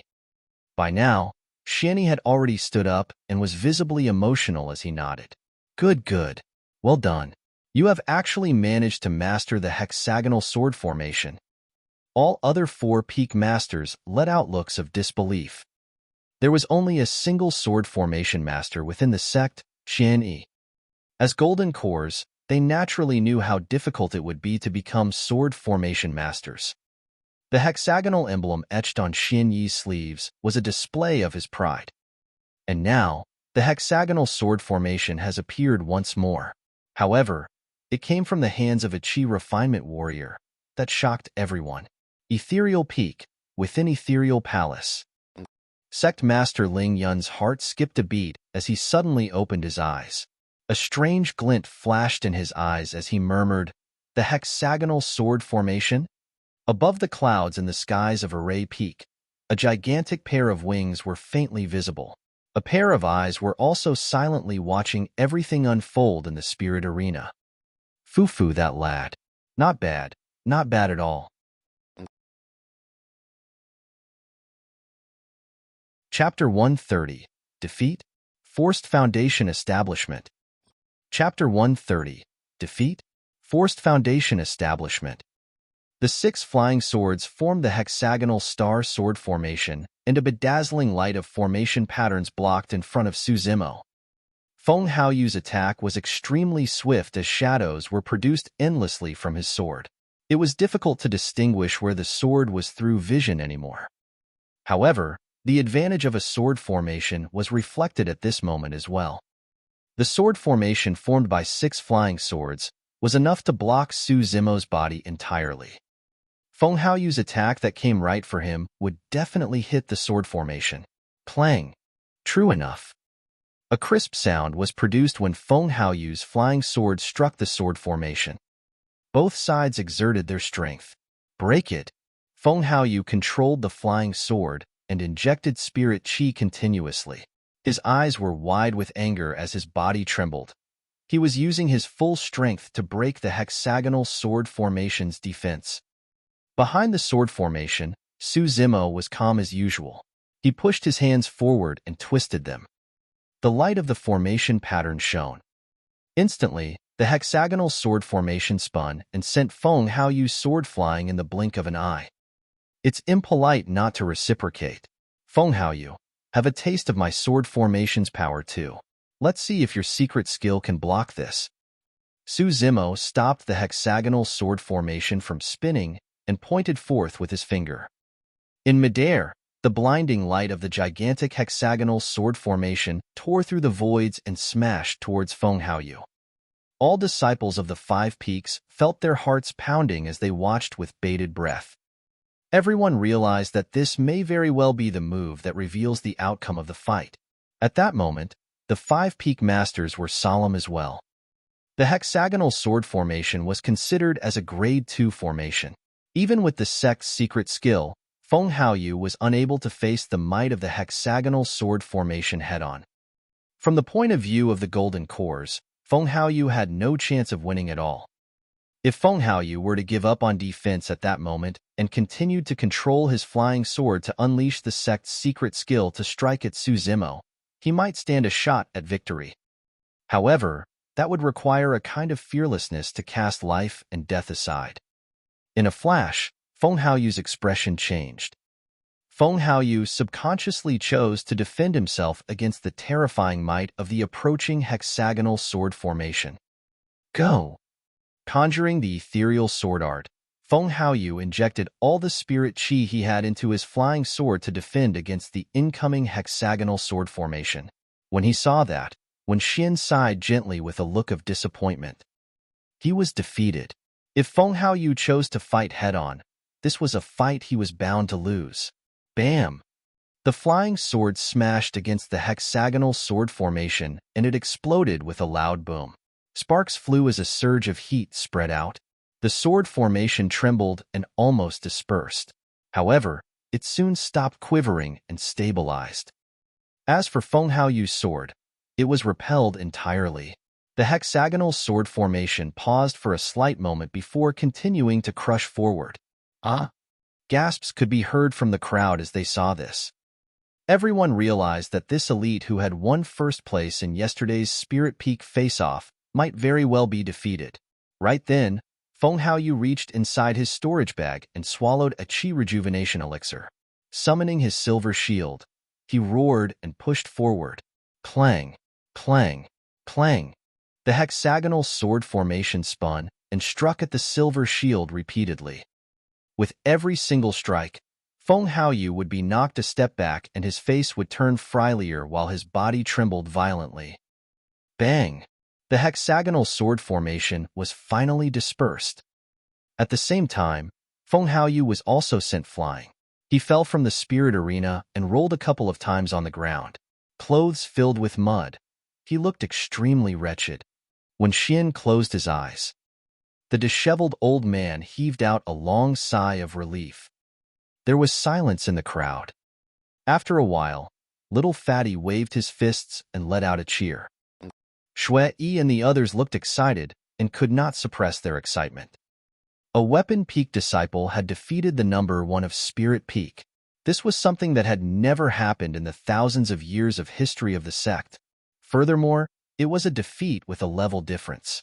Many Spirit Peak disciples were silent as they lowered their heads dejectedly. Looking at Feng Haoyu, who was crawling up from the ground, their expressions were complex.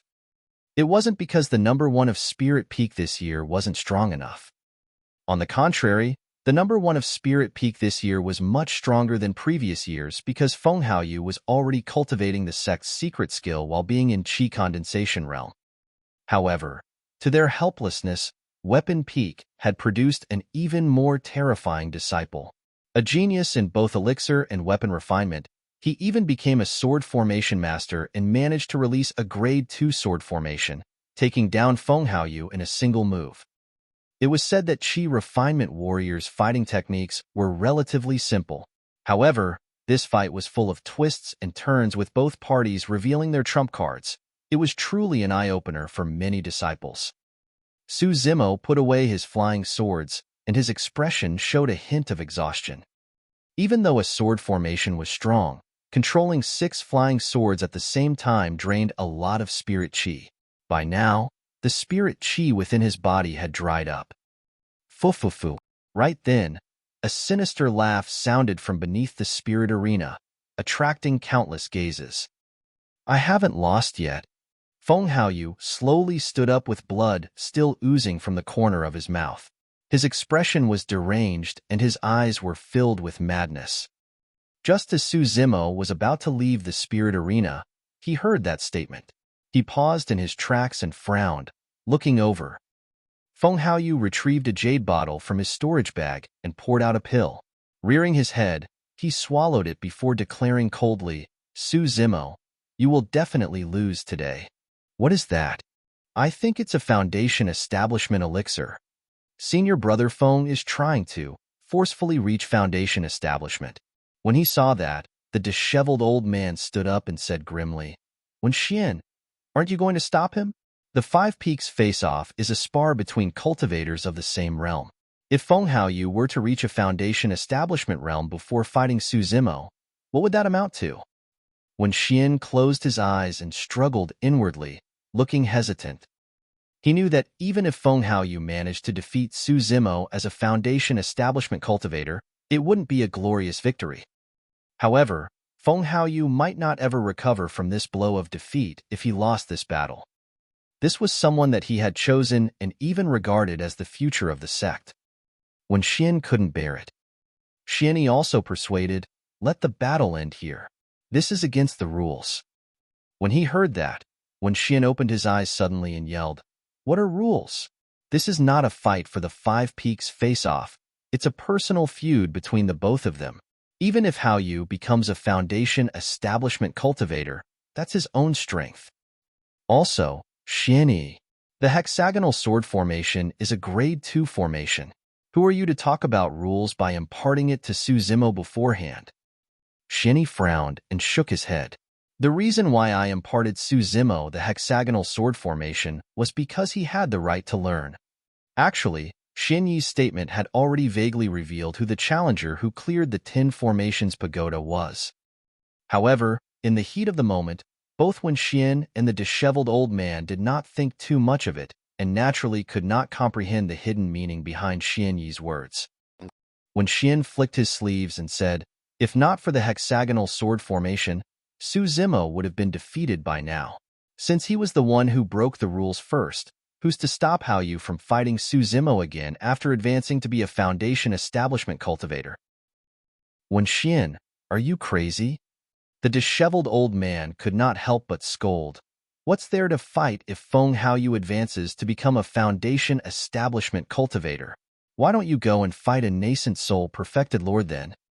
The disciples of the Five Peaks below were dumbfounded.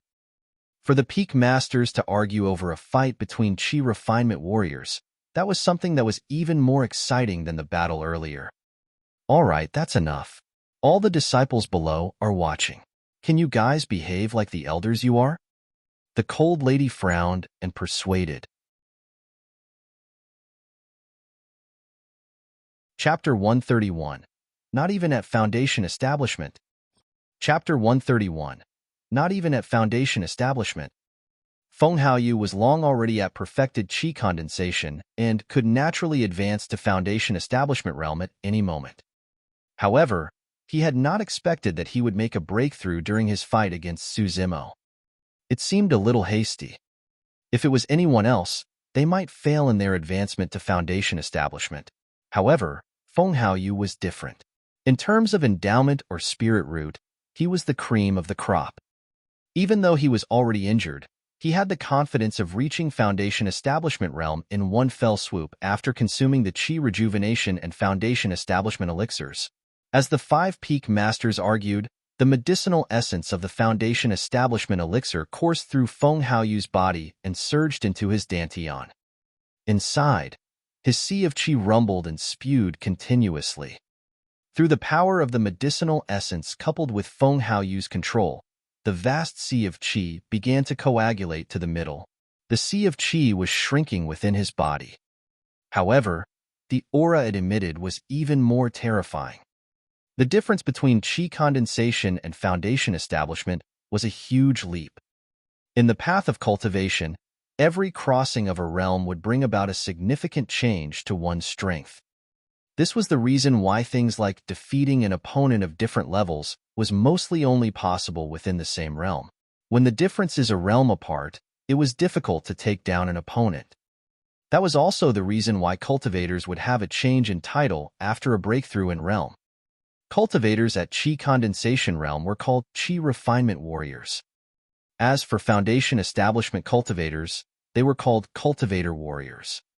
At the Golden Core Realm, one could gain the title of a perfected being. From Qi Condensation to Foundation Establishment, the spirit Qi in the Dantian would undergo a change in quality.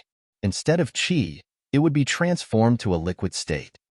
With that, the strength one possessed would be purer, more solidified and powerful.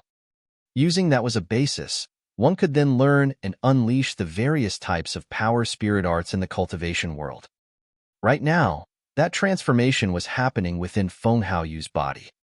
No matter how much the 5 peak masters argued, they were still rational towards this matter as none of them interrupted Feng Haoyu's breakthrough process. After all, Feng Haoyu's cultivation path may very well be crippled if he were to fail his foundation establishment breakthrough. That would imply the loss of a great genius. Standing in the spirit arena, Su Zimo did not make a move as well while he watched everything unfold. Everyone present was not fools. To be fair, if it was a life-and-death battle, Feng Haoyu would have already lost here. Which opponent would give their enemies a chance to break through? They would seize the opportunity and kill them on the spot. However, to everyone's bewilderment, Su Zimo was still extremely calm, as though he was looking at something completely unrelated to him.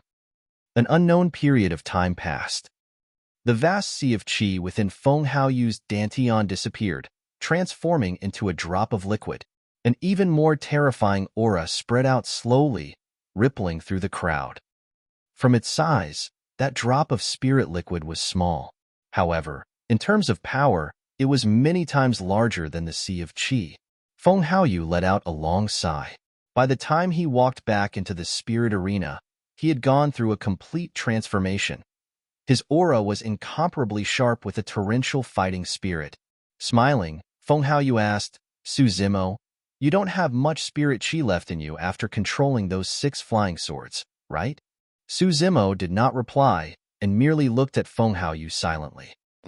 On the other side, Wen Xian and the disheveled old man were still arguing non-stop. The fight between Su Zimo and Feng Haoyu had become a battle between the 2 peaks. To Wen Xian, it no longer mattered if the fight was unfair to Su Zimo.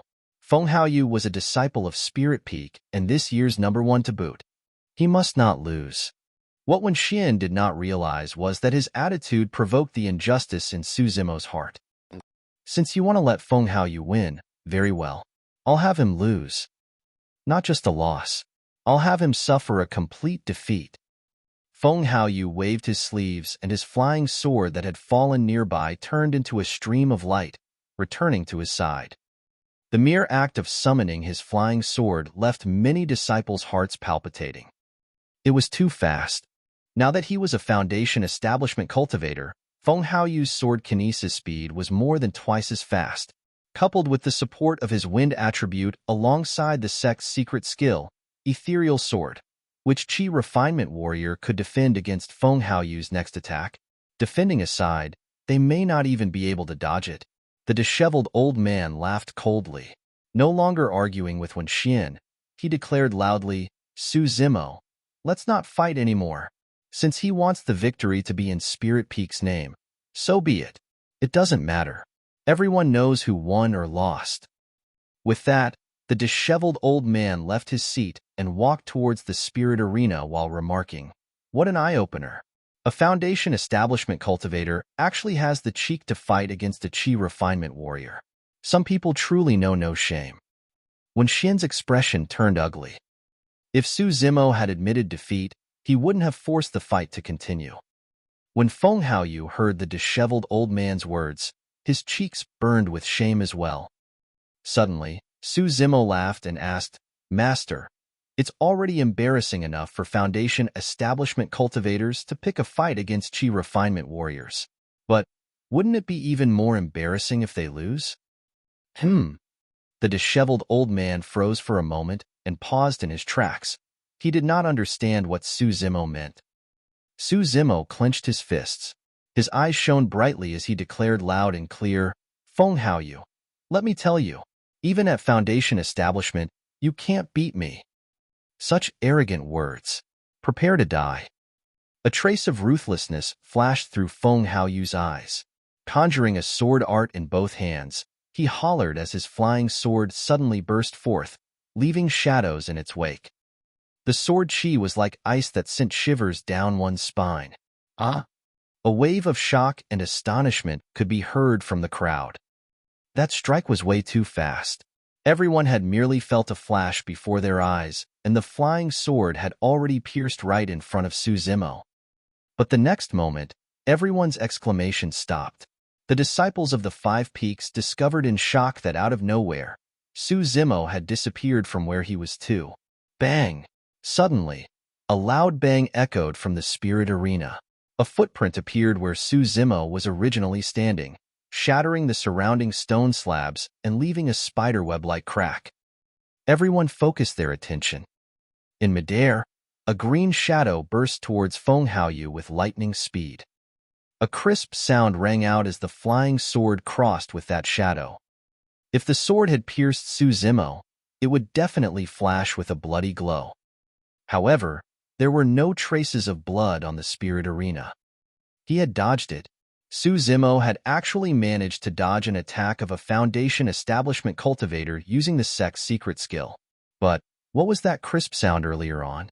The disciples of the Five Peaks below were unable to see clearly because the flying sword was too fast, and Su Zimo's intercrossing with it merely lasted a split second. However, the Five Peak Masters saw everything clearly. The moment Feng Haoyu struck with his sword, Su Zimo left his original position and charged towards the incoming sword.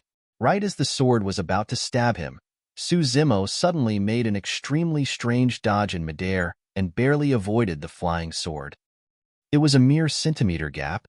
As for the crisp sound, it was because the flying sword had struck Su Zimo's sect badge on his waist. Chapter 132, It's Him, Number 1 of 4 Peaks. Chapter 132, It's Him, Number 1 of 4 Peaks. In the spirit arena, no one could understand Feng Haoyu's feelings at the moment. When he saw Su Zimo charging at him, Feng Haoyu felt that he was not facing a human, but a savage and brutal demon. He could clearly see a red glint in the depths of Su Zimo's eyes. Thick, dense veins also popped up on Su Zimo's face. It was a shocking and horrifying sight. Losing his composure, Feng Haoyu subconsciously summoned his silver shield to block in front of him. When Su Zimo arrived before Feng Haoyu, he took a last step and landed with a loud thud, causing the entire spirit arena to shake. Splash! Su Zimo's blood rumbled and a shocking sound of waves could be heard by all the cultivators present. Swoosh! Su Zimo raised his arm in midair. The clothes on his arm were all tattered and torn into pieces.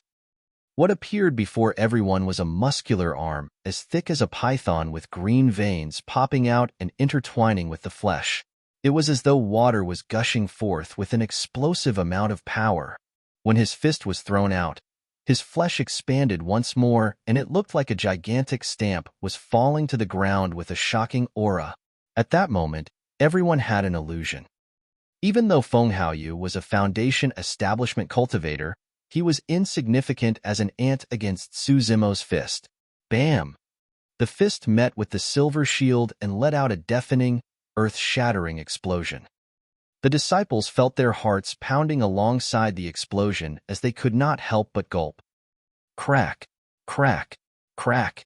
A strange sound rang out.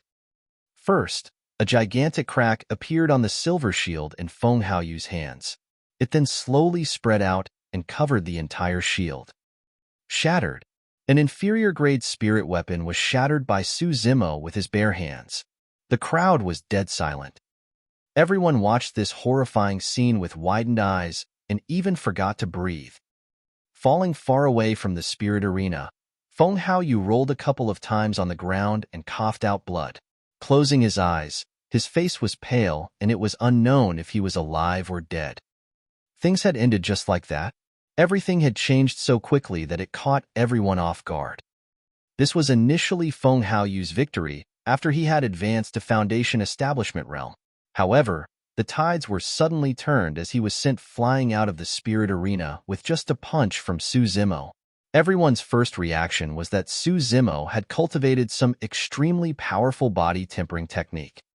However, why did that tempering technique seem like it was some demonic technique?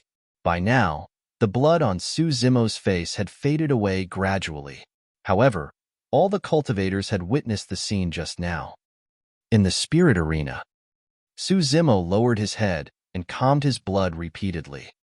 Even though he had deliberately suppressed himself for that strike, the new blood cultivated from the marrow cleansing section had already been swapped into his marrows, and it was difficult to distinguish or even control it properly. Thankfully, Su Zimo did not let out any obvious signs of demonification. Even then, that scene attracted the attention of the 5 Peak Masters. At that moment, all 5 Peak Masters stood up with a solemn expression as they glared at Su Zimo with suspicion and scrutiny. Suddenly, on the other end of the spirit arena, a bright, bedazzling light burst forth and diverted everyone's attention. The light came from the 10 formation steel. Suddenly, a change happened on the first row of the 10 formation steel. In place of the blank space, a name appeared, Su Zimo. Su Zimo, cleared level 10, 7 days 18 hours. That row of words caused an uproar. Su Zimo? Why is it Su Zimo? This doesn't make any sense. Is something wrong with the 10 formation steel? Su Zimo was the mysterious challenger?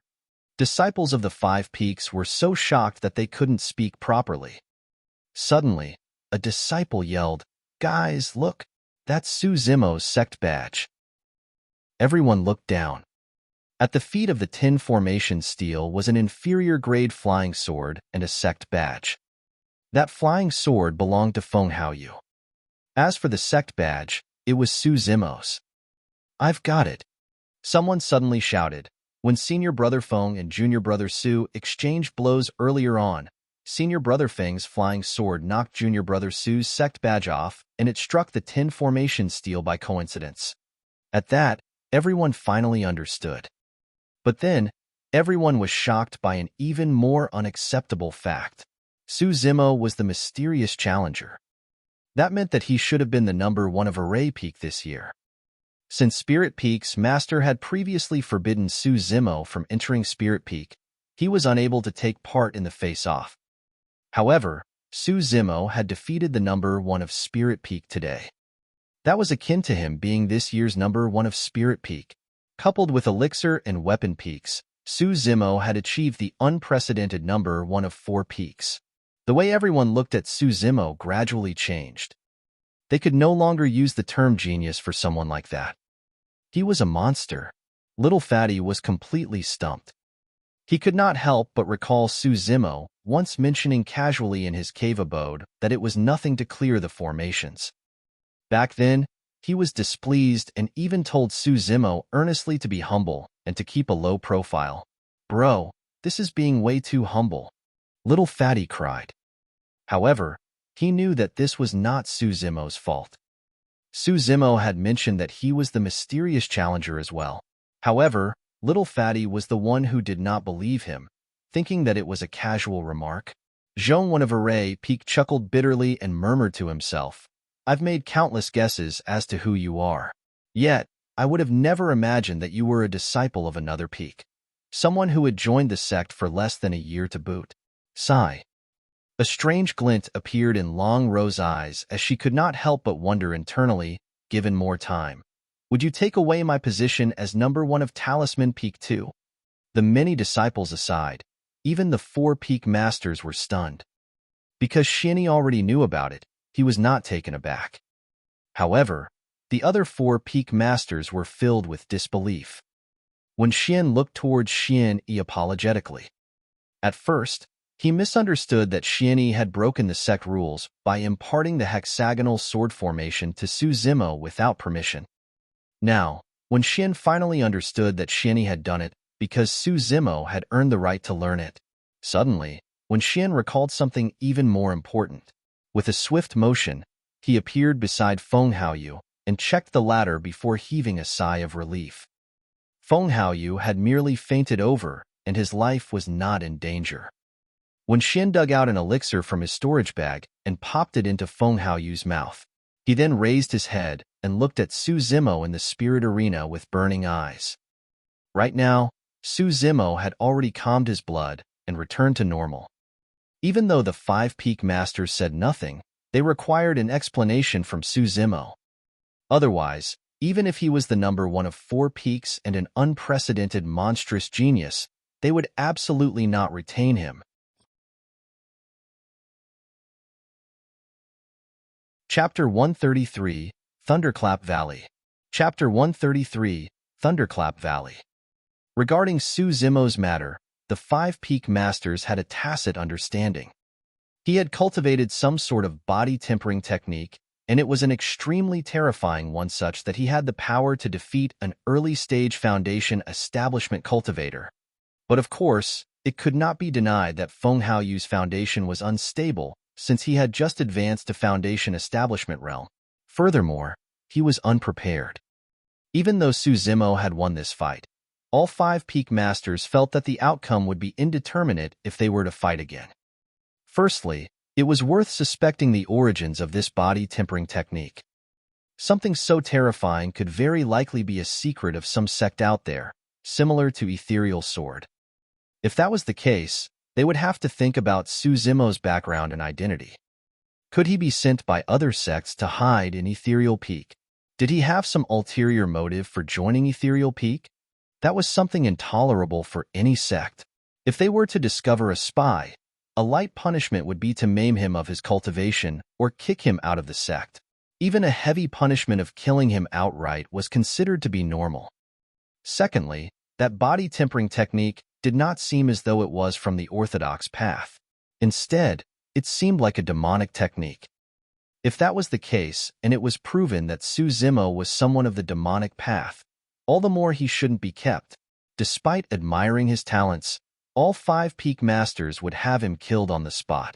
Something as such was non-negotiable. The path of immortals and demons was different to begin with and couldn't coexist. There was no way they would let someone of the demonic path stay in the sect to plot against them. They then recalled all the various abnormalities about Su Zimo since he had joined the sect. The explosion of the spirit testing gate. He ascended the peak against Little Crane's obstruction. He slashed at Xian Yi after clearing the 8 Distresses formation. He managed to cultivate a level 3 spirit fire right after joining the sect. Su Zimo, do you have anything to say for yourself? The cold lady asked frostily. A look of pity flashed through Xian Yi's eyes. He had initially thought that Su Zimo could become the sect's second sword formation master. However, he would not permit it if that sword formation master was someone on the demonic path. Killing demons was the duty of orthodox cultivators. Since Ethereal Peak was one of the 5 main sects of the Great Zhou dynasty, this was naturally something non-negotiable. Furthermore, the talent displayed by Su Zimo was way too extraordinary. If he was truly someone of the demonic path, he must not be kept alive. He would definitely grow up to be a powerhouse of the demonic path and would turn into a great nemesis of all orthodox sects. Su Zimo did not know how he should explain things. However, through the gazes of the 5 peak masters, he understood that he could be met with a gigantic predicament. He could not get through this. A calamity of life and death. Right as Su Zimo was about to speak, a loud and clear sound of a crane could be heard from the clouds above the heavens. Swoosh! The winds howled as a gigantic pair of wings covered half the skies, shrouding them with a large shadow. Everyone subconsciously looked up. A humongous crane descended from the skies. Flapping its wings, sand was blown everywhere. The clothes of many disciples fluttered in the wind. Some disciples even lost their footing against the strong wind and swayed. The mystical guardian beast had suddenly appeared. No one had expected that a match between 2 Qi refinement warriors would trigger such an immense existence in the sect. In the eyes of many disciples, the crane was the most mysterious existence in the sect. Rarely seen, it was said that the crane was even older than the sect itself. However, one thing was certain: the strength and status of the crane surpassed even the 5 peak masters. "Greetings, Senior."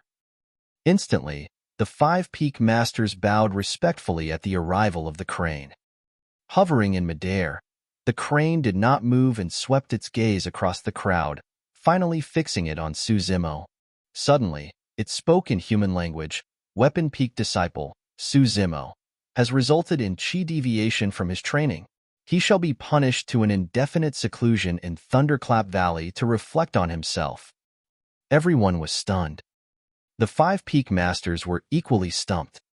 What surprised the five peak masters was that from the tone of the crane, it seemed as though it had no doubts about Suzimo's background and was merely punishing him to reflect on himself in Thunderclap Valley. In other words, the crane was implying that Suzimo had not cultivated demonic techniques.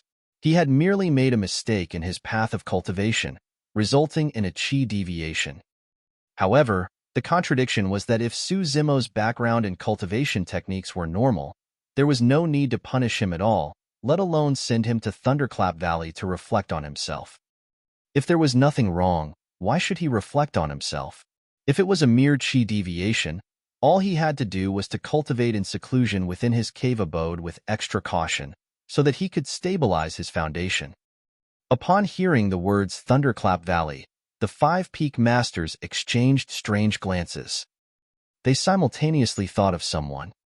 Trial disciples of the sect were no stranger to the Thunderclap Valley as well. Thunderclap Valley was a place between Ethereal Peak and the back mountains. The strange topography formed a mysterious valley where reverberating thunderclaps could be heard rumbling through the year. It wasn't a large place and it was barren.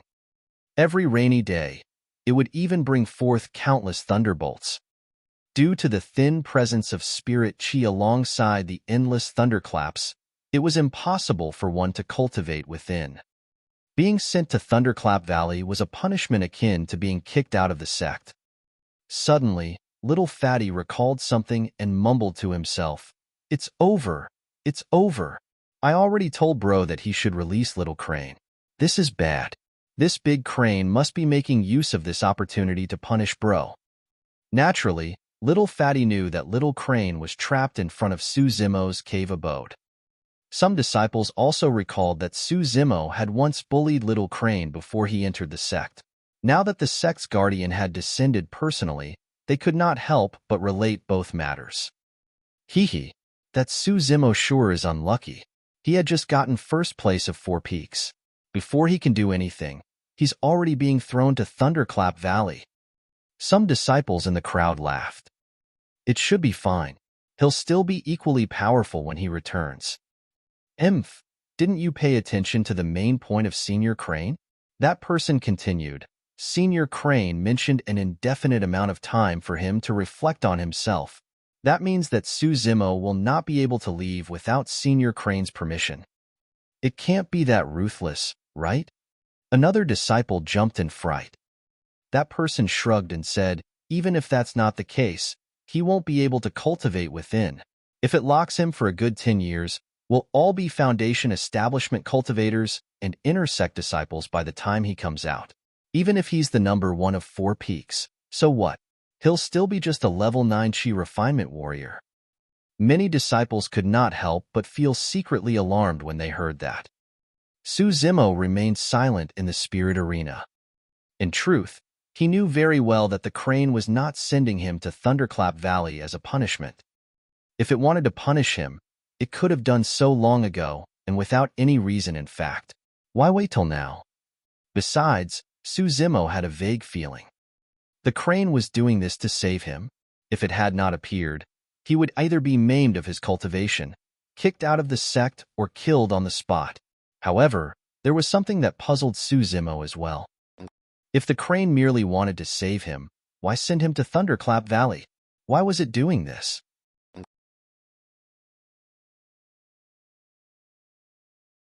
Chapter 134, Exposed. Chapter 134, Exposed. Even though the 5 peak masters were perplexed, none of them dared question a decision the mystical guardian beast had descended personally to make. The crane soared into the skies, causing strong winds to howl as it flapped its wings. No one saw what it did, but Su Zimo's body was lifted off the ground uncontrollably, and in the blink of an eye, they disappeared from everyone's sight. After the crane left, the 5 Peak Masters exchanged glances and rushed to Ethereal Peak. They had to inform the sect master about it, given the strange circumstances of the incident. Even after the 5 Peak Masters left, all the disciples remained where they were and started discussing. Senior Crane is incredible. To think that it comprehends human language and can even speak it. I heard that once demons reach a certain realm, they're able to speak like humans. That's not all. It's said that some powerful demons can even take on human form, looking entirely identical on the surface. For many disciples who had joined the sect for a couple of years now, this was their first time seeing the true appearance of the mystical guardian beast, and they were filled with curiosity. Sai, senior brother Feng, really suffered a huge blow this time. He had boasted that he wanted to obtain number 1 of 3 peaks. In the end, he only managed to get number 1 of Spirit Peak. Number 1 of Spirit Peak? But he still lost to junior brother Su. It's not just senior brother Feng. I think this is a huge blow for the entire Spirit Peak. That's right. Back then, the Peak Master even forbade junior brother Su from stepping foot into Spirit Peak. Little did he expect that junior brother Su would take down his number 1. Number 1 of 4 peaks. Who would have guessed that the mysterious challenger was junior brother Su? Sai. Ethereal Main Peak, Ethereal Palace. The 5 Peak Masters arrived at the same time. Seated at the top of the palace, Sect Master Ling Yun looked as though he was resting with his eyes closed. When Xian cupped his fists, Sect Master, Su Zimo, and Feng Haoyu fought on Array Peak's Spirit Arena today. In the end, I know. Before Wen Xian could even finish, Sect Master Ling Yun interrupted him. Ling Yun opened his eyes. They were like stars, deep and mysterious. He spoke in a low voice. The crane has its plan regarding this matter. Sect Master, Su Zimo's body tempering technique is not simple. Among the 5 major sects of the Great Zhou dynasty, Southern Mountain Sect is the strongest in body tempering. Since Su Zimo is not cultivating in the demonic path, could he be cultivating a secret skill of Southern Mountain Sect? The brown-haired youth asked out of worry. I don't know either. Sect Master Ling Yun shook his head. The 5 Peak Masters were speechless. When Xian frowned, Sect Master, Senior Crane is a demon at the end of the day.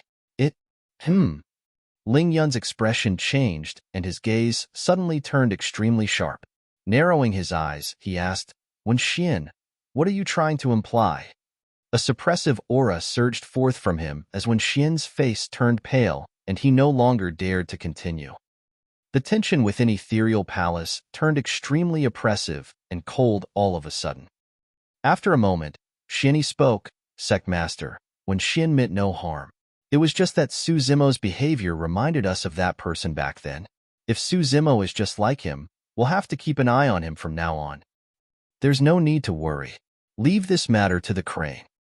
After pausing for a moment, Ling Yun continued, even though the crane is a demon, it conquered through the cultivation world with our founder master and established Ethereal Peak. You should not doubt it. Moreover, do you think that Ethereal Peak can become one of the Great Zhou dynasty's 5 major sects, if not for the crane guarding over us? When they heard that, the 5 Peak Masters shuddered. They had long known that the crane held a special status in the sect. However, humans and demons were completely different beings and had different goals as well. The concept of coexistence was one that wasn't common. However, the 5 of them had not expected that the crane actually held such importance for the sect. You can leave. Ling Yun waved his hand. After the 5 Peak Masters left, Ling Yun's face revealed a hint of exhaustion. Deep in his eyes, there was a trace of slight worry. Enveloped by an invisible energy, Su Zimo was sent to a valley before long. After stepping on the ground, Su Zimo looked over. He was surrounded by mountains and barren land. Bang, boom, boom, bang, boom, boom. The sound of muffled thunder reverberated in the valley deafeningly. Su Zimo frowned. The spirit chi in this valley was extremely thin. Coupled with the disruption of the thunder, it was almost impossible to cultivate. If he stayed here, every day would truly feel like an entire year. After placing Su Zimo on the ground, the crane circled in midair and suddenly fell. By the time it landed on the ground, it had transformed into a beautiful woman. Her red hair was coiled up, looking graceful and noble. Su Zimo was stunned on the spot. The red-headed beauty before him was no different from a real human. If he had not known beforehand, Su Zimo would not have imagined that it was a crane before him. With a single wave of her hand, the red-headed beauty formed a barrier around them that isolated the sound of thunder outside. "Do you know why I brought you here?" She looked at Su Zimo with a gentle gaze. "I don't." Su Zimo shook his head. The red-headed beauty's following words made Su Zimo pale in shock and panic. "The demon technique that you're cultivating is very powerful," the red-headed beauty said shockingly. Su Zimo's expression changed, and his heart thumped furiously. Instinctively, he lowered his head to try and conceal the shock in his eyes. What did Senior Crane mean by that? Is it testing me, or has it discovered something? Many thoughts ran through Su Zimo's mind as he stood rooted on the spot. "If I was testing you, your reaction would be all the answer I need." The red-headed beauty laughed. "Don't worry. I naturally didn't want to expose your secret since I brought you here." Su Zimo asked, "When did you discover it, Senior?"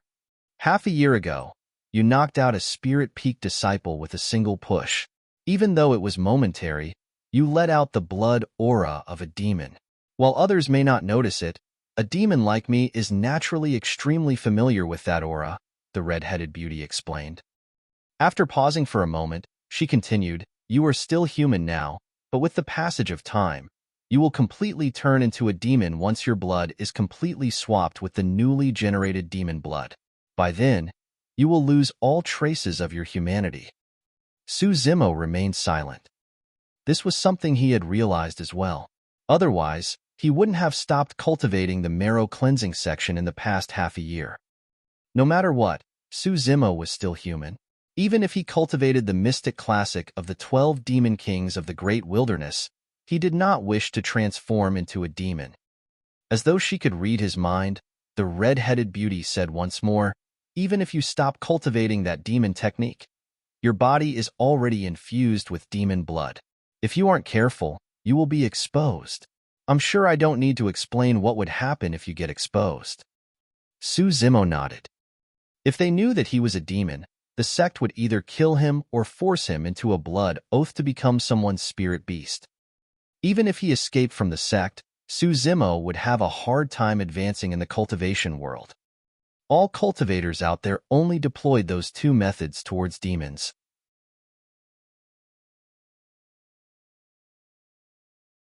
Chapter 135. He was here too. Chapter 135. He was here too. "I can help you hide it this time round, but what about the next time?" The red-headed beauty's question suddenly gave rise to a doubt within Su Zimo. He asked, "Senior, why do all cultivators possess such a deep hatred towards demons as though there's no room for negotiation?" When she heard that, the red-headed beauty froze for a moment. Her eyes revealed a reminiscent look as she sighed. The grudges between the two races have been going on for a long time. It can be traced back to the primordial era. Primordial era? That was the first time Su Zimo had heard that word, and he could not help but look confused. Primordial era. Those words exuded a desolate and tragic aura, filled with the vicissitudes of time. The red-headed beauty seemed to be filled with emotions as she murmured, "That was a magnificent era. Ancient in the past, many lives were born during that period, and all races flourished with the humans among them. However, that era was a tragic period to the humans." For some reason, Su Zimo felt his chest getting stuffy, as though he was being suffocated by an invisible aura. He could merely feel the pressure just by hearing the crane talk about that period of time. It was hard to imagine how things would be like if he was born in that era faced with those circumstances. Sensing Su Zimo's abnormality, the red-headed beauty came back to her senses and shook her head. Let's not talk about it anymore. All you have to know is that after the primordial era, Tianhuang mainland went through the ancient era before coming to this point of time. The feud between the two races had spanned through 2 eras, and it is a hatred deeply ingrained in the blood of their descendants. It's impossible to resolve it. Su Zimo nodded. With a thought, he asked, Senior, did you bring me here because you have a method of removing the hidden ailment within my body? I do have one, but I don't know if it will work. The red-headed beauty continued. A genius once appeared in the sect. His talent was similar to yours, and he was regarded as the future hope of the sect. However, he eventually betrayed the sect and fell into the demonic path, never returning since. Was he also a fiend cultivator? Su Zimo asked in surprise.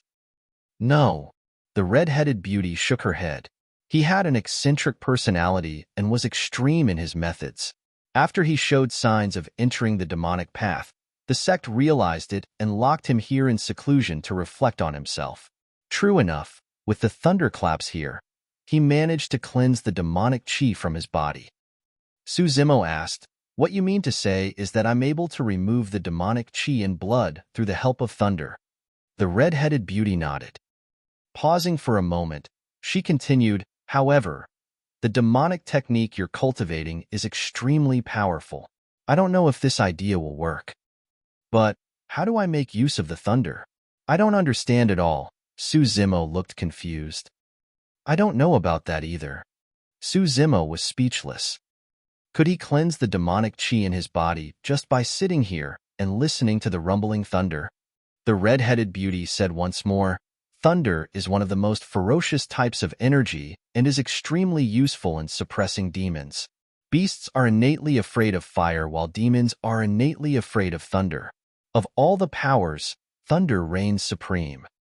Su Zimo roughly understood. The crane meant that he might be able to get rid of the hidden ailment in his body with the help of the power of thunder.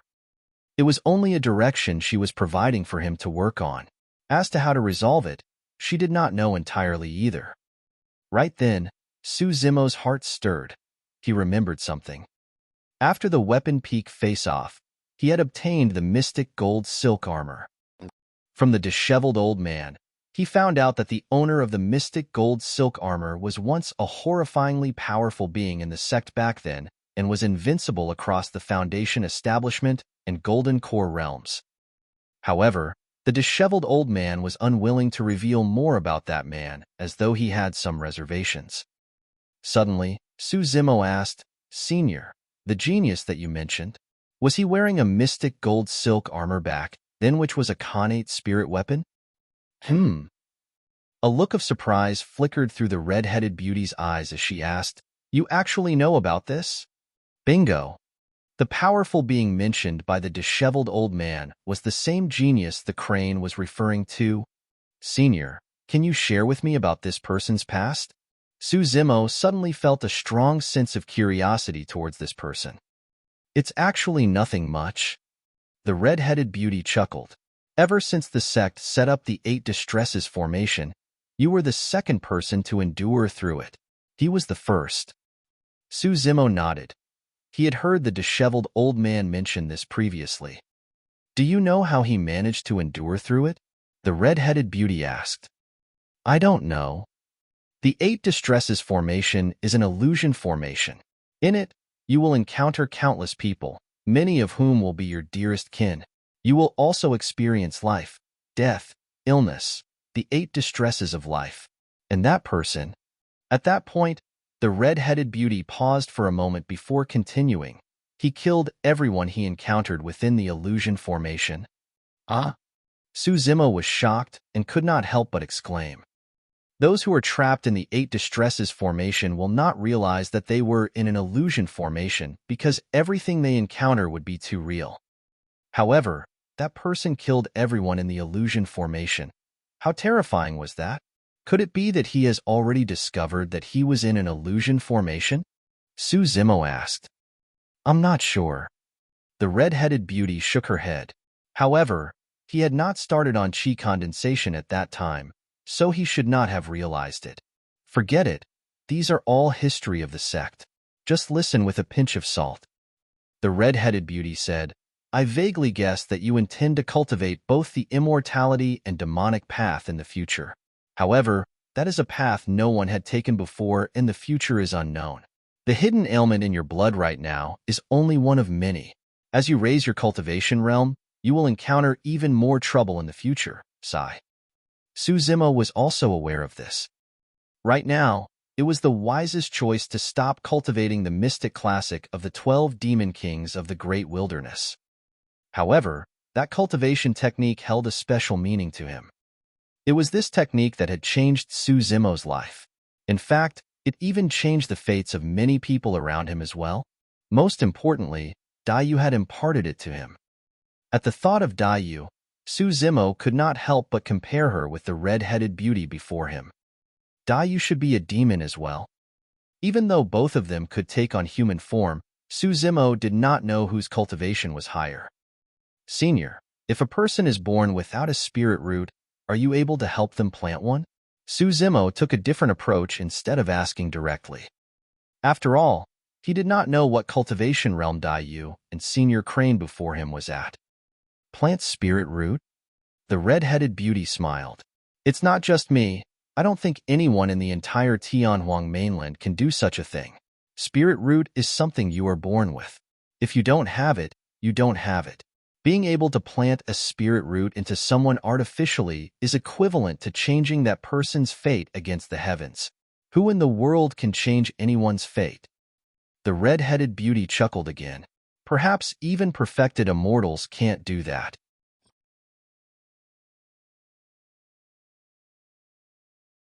Chapter 136, Void Thunder Manual. Chapter 136, Void Thunder Manual. Suzimo did not know what a perfected immortal was. However, he understood one thing. Daiyu was stronger than Senior Crane. Much, much stronger. He pondered for a while before asking again, Senior, if I'm unable to cleanse the demonic chi within me using the thunder of this place, does that mean I'll have to stay here forever? After all, she had only provided him with a direction. Suzimo had to figure out how to get rid of that hidden ailment himself. 1 year. I'll give you 1 year. The red-headed beauty said, if you can't do it within a year, we can only think of another way. Suzimo nodded. Don't be discouraged. That person back then did it, and your endowment is not inferior to him. Perhaps you can do it too, consoled the red-headed beauty before she left. Losing the barrier around him, the rumbling thunder resounded within Suzimo's ears in a shocking manner once more. The area of the valley was not large. Looking around, Suzimo could not find any place to stay. He then assumed a lotus position and listened to the rumbling of the thunder in the valley, trying his best to discover the secret within it. Day after day passed. Suzimo sat within the Thunderclap Valley without his cultivation growing at all. The demonic chi within his blood was still there and did not show signs of subsiding. During this period of time, the spirit tiger and little crane would sneak over to visit him and bring him food. Normally, disciples were not allowed to visit someone who was locked in seclusion in Thunderclap Valley. However, little crane's status was special. Furthermore, the spirit tiger and it were not exactly considered as sect disciples. Even though little crane was trapped by Suzimo in a formation previously, it had gained quite a bit of benefits from the elixirs. In addition, seeing how pitiful Suzimo was caused its attitude towards him to change entirely. In the blink of an eye, a month passed. Within Thunderclap Valley, Suzimo opened his eyes and sighed gently. He still had no clue. If he were to carry on like this, he wouldn't be able to come up with anything even in 10 years, let alone a single year. Seems like that powerful being in the past is much stronger than I am. Suzimo laughed in a self-deprecating manner. At the thought of that person, Suzimo took out the mystic gold silk armor from his storage bag. Because there was no one else in Thunderclap Valley, he was not afraid of being seen. Standing up, he channeled the power of blood and instantly, his veins popped up as his flesh and body expanded. Suzimo could clearly sense the powerful energy cruising through his blood that seemed as though it could destroy the entire world. It was also that same energy that allowed him to defeat Feng Haoyu, who was in Foundation Establishment Realm. Heaving a deep breath of air, Su Zimo exerted strength in both hands and lifted the mystic gold silk armor, sizing it up and down. Ever since he had obtained that damaged Khanate spirit weapon, this was the first time he was observing it so carefully.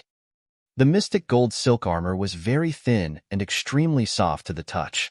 It was hard to imagine that an inner armor so thin could actually weigh 5 tons. Just as Su Zimo was sizing up the mystic gold silk armor, 2 pages of paper dropped out from within and floated to the ground. Su Zimo remarked softly as he glanced sideways. Putting down the mystic gold silk armor, he picked up the 2 pieces of paper. Both pieces of paper looked a little old and exuded an ancient aura. One of the pages was tattered. It was obvious that someone tore away the bottom portion. On the first page was a single sentence while the second page was scribbled with writings. Su Zimo took a look at the first page. This is a technique I obtained in an ancient ruin, the Void Thunder Manual. Even though it's incomplete, it has the Thunder Marrow Cleansing Sutra along with a couple of some other thunder arts that are rather powerful. I will leave it here for any fated individuals. When Su Zimo saw that sentence, he understood. If he was not wrong, the torn second page should be a record of this Void Thunder Manual. These 2 pages of paper were left behind by that powerful being of the sect. With a complicated expression on his face, Su Zimo felt a mix of emotions. For all these years, the mystic gold silk armor had been kept in the spirit weapon chamber and almost entirely covered in dust. If not for someone like him who joined the sect after starting on the path of demonic cultivation, no one else would have laid their hands on this armor, let alone discover its secret within. Every single Chi refinement warrior who visited the spirit weapon chamber would select a spirit weapon useful for themselves, who would choose the mystic gold silk armor. No Chi refinement warriors would be able to make use of it. Even for golden cores who had cultivated body tempering techniques, they wouldn't be interested in a broken Khanate spirit weapon as such given their strong bodies. However, Su Zimo was able to refine his own inferior-grade spirit weapons, and as such, he was not interested in anything else in the spirit weapon chamber. That was the reason why he took such an odd equipment. It was a complete coincidence left to chance. The last 2 words of the sentence, fated individual, did seem rather appropriate at this moment. Su Zimo smiled. This powerful being indeed had a rather weird temperament. Even though he betrayed the sect, he chose to leave this technique behind using such an indirect method. In reality, Su Zimo had only just stepped foot into the cultivation world, and the only technique he had learned was the Chi Condensation Manual. He hadn't even been in contact with any spirit arts, so how could he possibly comprehend anything just through the sound of thunder? It was the same for this powerful being of the sect back then as well. If he did not have this Void Thunder Manual, he would not have been able to cleanse the demonic chi within him while he was trapped in Thunderclap Valley. Just as Su Zimo was deep in thought, the first page in his palm crumbled into dust and dissipated into the air. Too much time had passed, and the piece of paper had already been corroded by time, turning to dust under the rumbling of the thunderbolts. Logically speaking, the second piece of paper was even older. However, nothing happened to it at all. Su Zimo rubbed the paper carefully and discovered that it was made with a unique material. Despite being rough, it was flexible. While so many years have passed, the writing on it was still clearly visible. Looking at the bottom part of the paper which was torn, a thought suddenly struck Su Zimo as he exerted strength in both hands and pulled the paper. It did not budge an inch at all.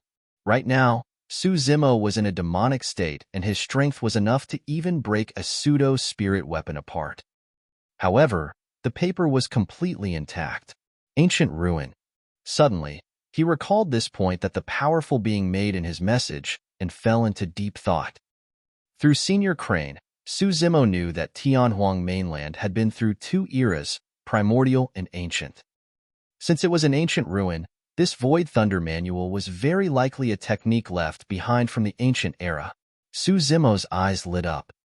In the ancient era, the paper alone that contained this Void Thunder Manual was already extraordinary. If so, this technique must be incredible as well. He started looking at the page of paper.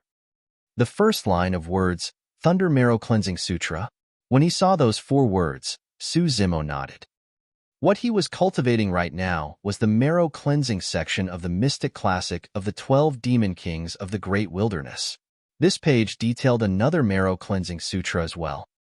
The combination of these 2 sutras could very likely resolve the hidden ailment within his body. Suppressing the excitement in his heart, Su Zimo began cultivating the Thunder Marrow Cleansing Sutra in the midst of the rumbling thunder.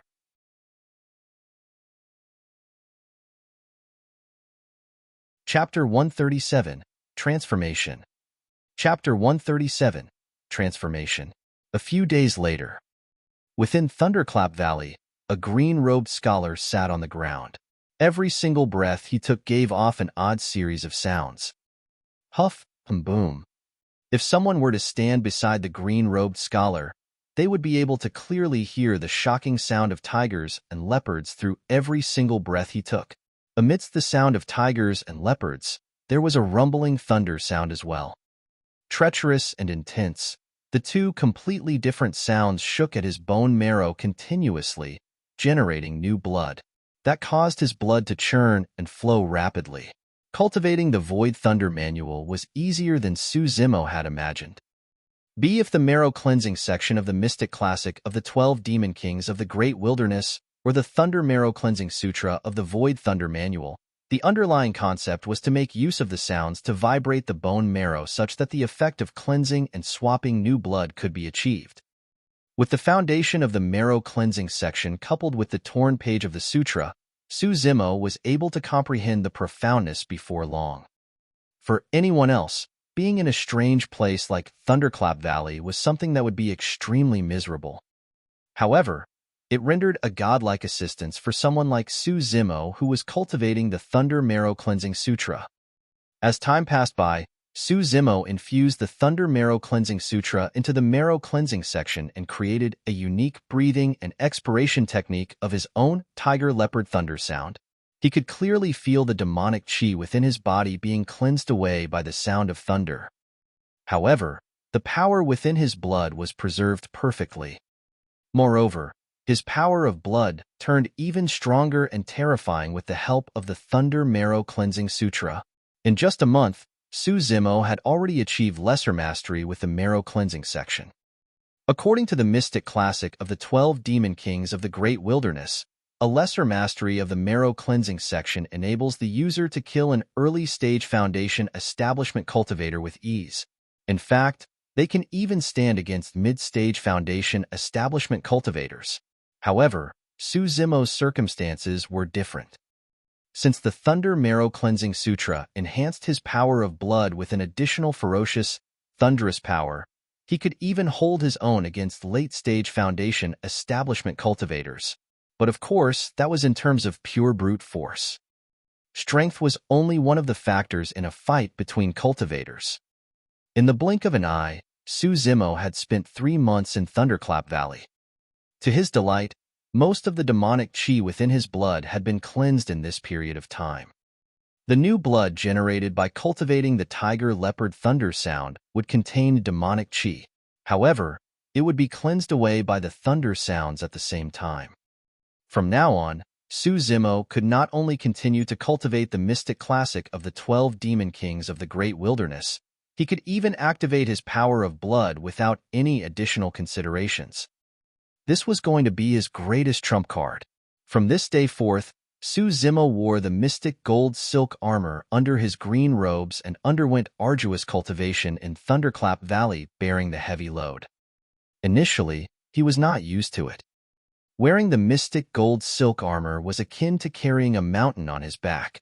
It was extremely difficult to move or dodge, much less cultivate the multiple killing techniques of the mystic classic of the 12 demon kings of the great wilderness. However, as time went by, his power of blood became stronger and Su Zimo gradually adapted to things. All of his motions soon looked identical to how he normally was. Even if anyone saw him again, they would not notice that he was actually wearing an inner armor that weighed 5 tons. An intense cultivation as such had clear effects on the tempering of his skin, flesh, tendons, and bones. His body tempering, tendons transformation, bone strengthening, and marrow cleansing sections all made progress at the same time. But of course, that was not the only surprise the ancient technique of the Void Thunder manual brought for Su Zimo. On the torn page, there were also a few other thunder arts. Initially, Su Zimo paid no attention to them. After all, thunder arts were a type of spirit art. Because he had not reached Foundation Establishment realm yet, his spirit chi had not transformed into spirit energy. As such, even if he learned them, he would not be able to unleash their potential. However, after cultivating the Thunder Marrow Cleansing Sutra, Su Zimo realized that there was a power of thunder within his blood. Hidden deep within his blood, that power did not belong to the scope of spirit energy. However, by making use of that power of thunder, Su Zimo was able to cultivate the thunder arts on the torn page, as well as unleash them. This meant that Su Zimo was not able to unleash spirit arts that only Foundation Establishment cultivators could use even as a chi refinement warrior. Furthermore, they were thunder arts, the most powerful type of spirit arts. Since he did not have a thunder spirit root, Su Zimo was not as sensitive towards lightning, and it was difficult for him to cultivate in that direction as well. However, since he was in Thunderclap Valley, Su Zimo received the first thunder in spring. In the skies, a bolt of lightning flashed and coiled like a snake. It seemed to tear through the sky as it plummeted, bringing with it an aura of destruction. In order to better understand the power of thunder, Su Zimo decided to try and draw lightning into his body. This was an extremely dangerous act. Each time, Su Zimo's body was charred black from the electricity. His skin was split open and his body was covered in wounds. Even though he was wearing the mystic gold silk armor, he could not withstand it at all. Fortunately, Su Zimo's healing powers were astonishing after cultivating the mystic classic of the 12 demon kings of the great wilderness. He only needed a few days of rest to return to normal. Within this valley, Su Zimo suffered unimaginable torture and pain.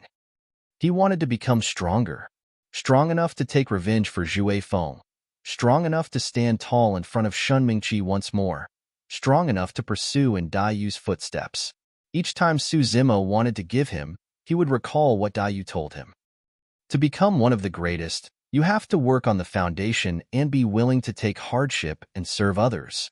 The path of cultivation was a heavenly defying act to begin with, not to mention cultivating the immortality and demonic path at the same time. From the moment he started on this path, Su Zimo was destined to suffer more hardships and pains than others. After cultivating the different thunder arts on that torn page, Su Zimo had memorized everything on that page in his mind. At the very end of that torn page, there was mention of a unique thunder art, Thunderclap Kill. Most thunder arts were released by the unleashing of the power of thunder. However, Thunderclap Kill purely made use of the power of the sound of thunder. The power of sound. The power of sound was something that was easily neglected, but it contained unimaginable power. Making use of sound to shake the bones and rejuvenate the marrow was a manifestation of the power of sound. At the end of the day, thunder arts required hand seals and activation of mental cultivation to release. However, the power of sound was an instantaneous power. If used properly in battle, it would produce an unexpected effect. It was a pity that someone had torn away the page, and Su Zimo was unable to learn from the Thunderclap Kill section. However, back in Song Lang Mountain Range, Su Zimo had witnessed a powerful spirit demon kill a spirit beast on the spot by erupting forth an indomitable roar. That memory was still fresh in Su Zimo's mind till this day, and it gave him some inspiration. Time flew, and in the blink of an eye, Su Zimo had spent half a year in Thunderclap Valley. To the sect disciples, they were certain that Su Zimo would definitely have a difficult time raising his cultivation since he was trapped in Thunderclap Valley. However, no one knew that he had actually undergone a complete transformation here. Even though his cultivation did not rise, his fighting strength had risen by more than twice.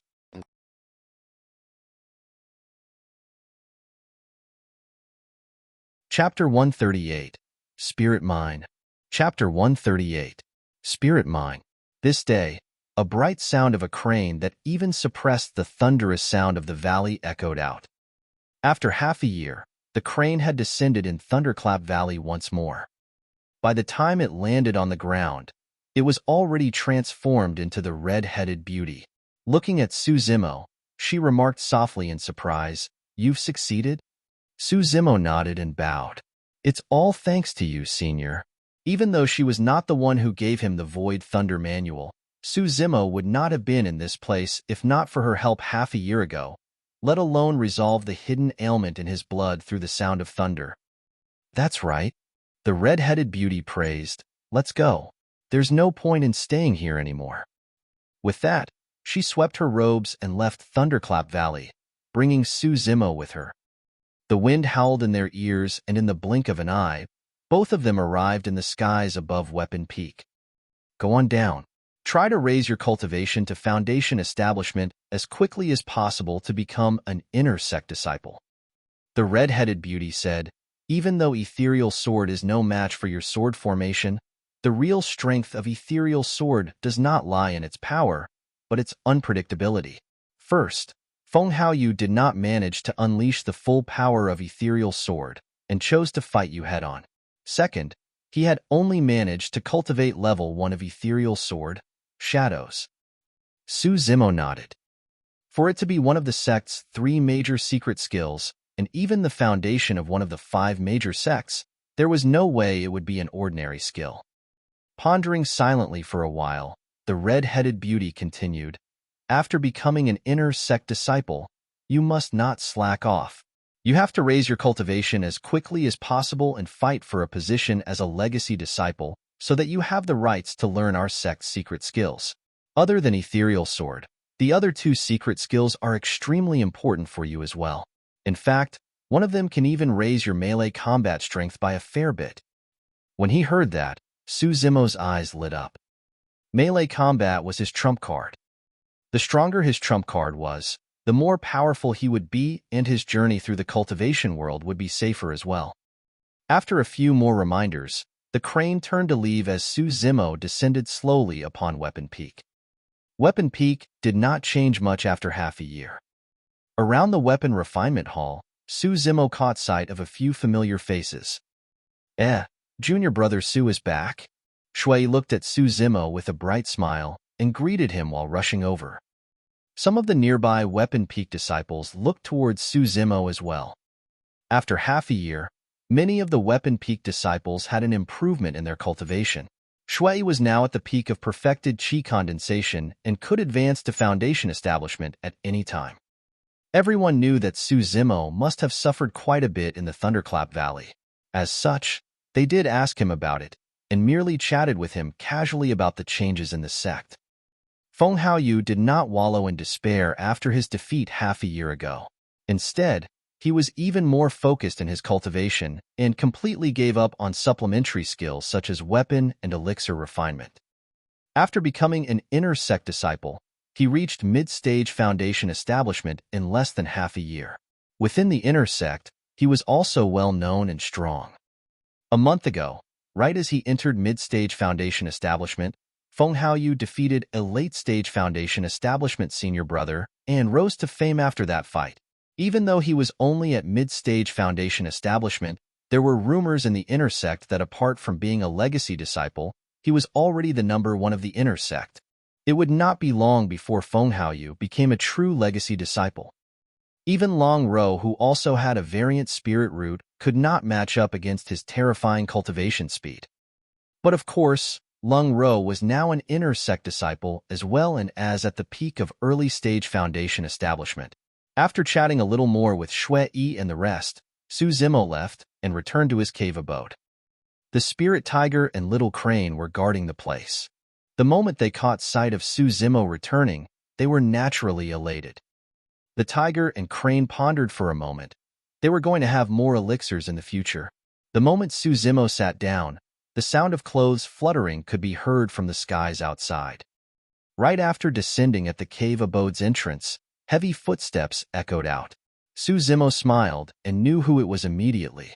Waving his robes, the entrance door opened. "Bro, I've missed you so much."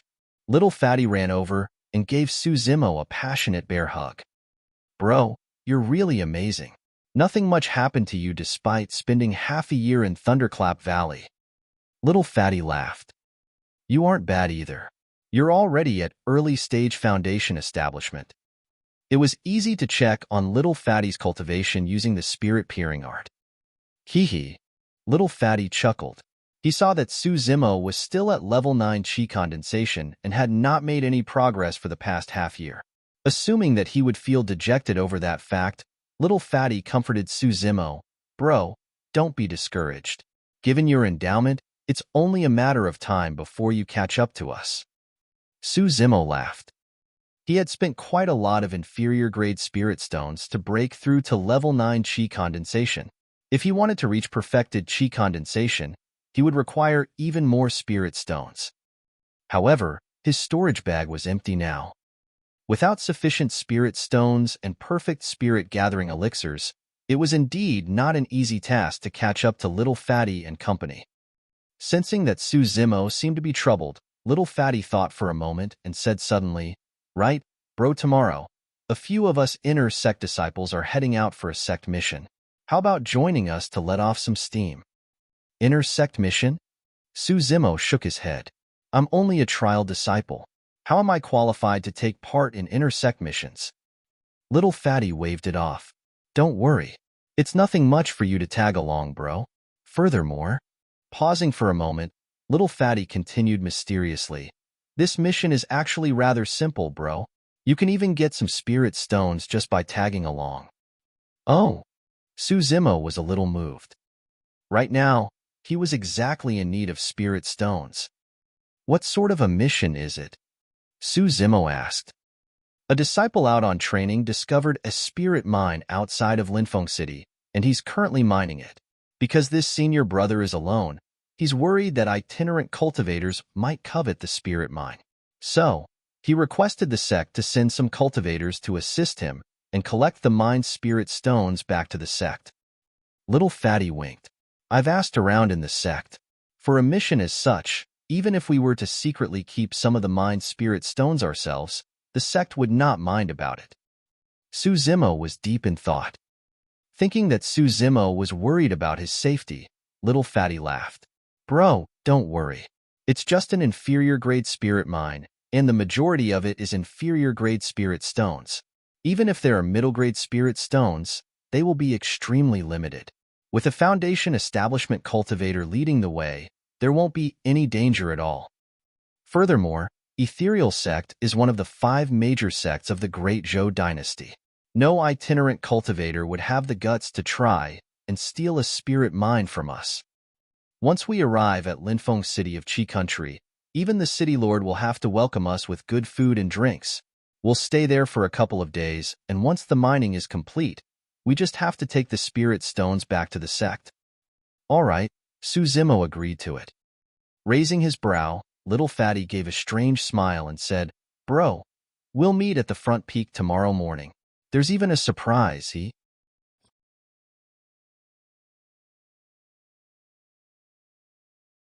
Chapter 139. A man's name grows like a tree's shadow. Chapter 139. A man's name grows like a tree's shadow. The next morning.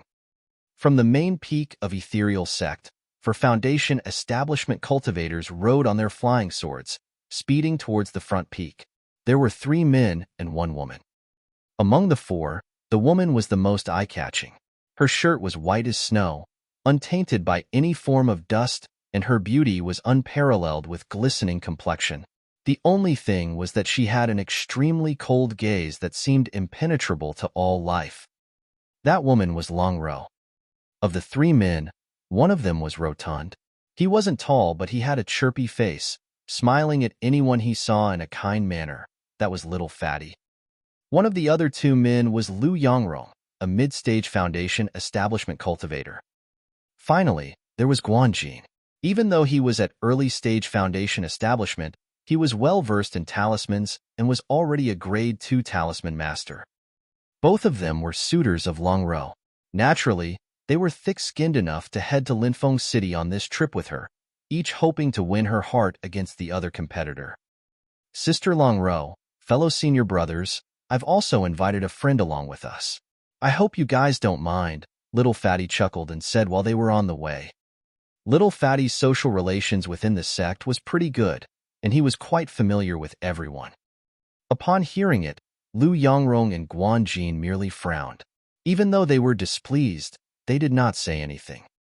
Since Long Ro had a closer relationship with Little Fatty, she naturally did not object either. Before long, the four of them arrived at the front peak of the sect. At the front peak, a green-robed man stood. Accompanied by a spirit tiger, he was handsome with delicate features and an indifferent expression. Even though it was only sprawled there, the spirit tiger was almost as tall as the green-robed scholar with its massive body. A ferocious glint would flicker from time to time from its half-opened eyes. Bro here. When Little Fatty saw the green-robed man, he rushed down and beckoned to the latter. A look of disdain flickered through the eyes of Lu Yongrong and Guan Jin when they saw that the green-robed man was only at level 9 Qi condensation. Naturally, there was no way they would lower their status by stooping to greet him. Long Ro's gaze swept across the place. When she caught sight of the green-robed man, she was stunned for a moment and a strange glint flickered deeply within her eyes. After not seeing him for half a year, the green-robed man did not seem to have changed much. Even his cultivation was still at level 9 Qi condensation. But, for some reason, Long Ro felt that the man had turned even more mysterious. If it was said that he shone with a bedazzling light half a year ago, right now, he was as deep and unfathomable as the ocean. Long Ro descended slowly and retracted her flying sword. She came before the green-robed man and nodded. Little Fatty hid behind Long Ro and winked at the green-robed man lewdly. Even though he did not say anything, he mouthed silently, "Look, that's a surprise, right? Hee hee." The green-robed man smiled and nodded to Long Ro. "Greetings, Senior Sister Long." In the 5 peaks, statuses were ranked according to the order of time one joined the sect. However, all trial disciples would greet inner sect disciples as seniors. When Lu Yongrong and Guan Jin saw this in midair, they were shocked and dumbfounded. Long Ro was known for being cold and aloof in the sect. Neither of them had ever seen her greet a fellow disciple in the sect. Furthermore, this person was only a trial disciple. Initially, Lu Yongrong and Guan Jin had no intention of descending, but now, they both had a tacit understanding and came to the ground at the same time. Who is this trial disciple? Lu Yongrong placed emphasis on the words trial disciple despite his seemingly casual question. Little Fatty introduced immediately, "This is senior brother Lu Yongrong and senior brother Guan Jian." The green-robed man smiled and waved. "Greetings, senior brothers. I am Su Zimo." Su Zimo. Suddenly, both their expressions changed and their pupils constricted. The air around them suddenly became stale at the mention of Su Zimo's name. A man's name grows like a tree's shadow. While there were still inner sect disciples who had not seen Su Zimo in real life after the 5 peaks face-off, there was nobody who hadn't heard of that name. It was unprecedented for anyone to be number 1 in 4 peaks. A Qi condensation warrior who could defeat a Foundation establishment cultivator despite the gap in realm. Moreover, that Foundation establishment cultivator was none other than the current limelight who was thought to be the number 1 of the inner sect. After the fight half a year ago, many inner sect disciples gathered on Weapon Peak hoping to catch a glimpse of Su Zimo only to be disappointed.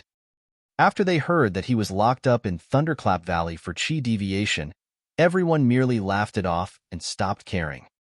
All of them knew that one's cultivation could not be raised in Thunderclap Valley. Even if it was an unparalleled genius who was locked there indefinitely, it would spell the end of his path of cultivation. In just half a year, Su Zimo was released. Lu Yongrong and Guan Jin were both secretly shocked. Given the talent that Su Zimo was displaying, it was only a matter of time before he caught up to them. Lu Yongrong thought to himself, "No wonder Junior Sister Long has such a different attitude towards this person. So, he is Su Zimo. He doesn't look like anything special. I heard that his body has been tempered to a strong degree, but why does he look just like a frail scholar?" Guan Jin lamented internally as well, frowning as he sized up Su Zimo. After a moment, Lu Yongrong suddenly said, "Junior brother Su, I've heard a lot about you." Pausing for a moment, he changed the topic. "I heard that you were already at level 9 Qi condensation half a year ago. Why hasn't your cultivation improved after such a long time?" He was clearly pointing out the obvious, and it was full of provocation. Guanjin exclaimed with curiosity in his eyes. "Junior brother Su, I heard that you entered Qi deviation in your cultivation. Why were you so careless? Since you were just released from Thunderclap Valley, let me give you a word of advice as your senior. You should go back to cultivate in seclusion lest you make any more mistakes and affect your own future." Su Zimo was a smart man. From the way they looked at Long Ro, he could vaguely guess what they were thinking. Towards their sarcastic questions, Su Zimo smiled and replied casually, "Thank you for the concern, senior brothers." Little Fatty heaved a sigh of relief at Su Zimo's reaction. Initially, he was so nervous that his palms were sweating entirely. Little Fatty understood Su Zimo's temperament and was afraid that the latter might fight with those two over that unpleasantness. Back then, Su Zimo dared to point his saber at Chunyu of the disciplinary hall. These two senior brothers did not have what it takes to hold down Su Zimo.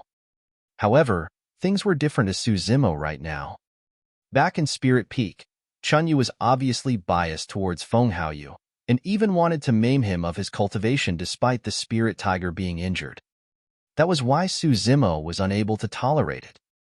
Even though these two senior brothers were also hostile towards him, it was just due to petty thoughts. Since it was nothing much, Su Zimo could naturally let it slide with just a smile. He no longer looked at Lu Yongrong and Guanjin, merely reaching out to fondle the spirit tiger on the head. Instantly, Lu Yongrong and Guanjin were furious. They were being ignored. However, what the both of them did not know was that Su Zimo was actually comforting the spirit tiger. Otherwise, it would have lunged and attacked both of them given its wild nature.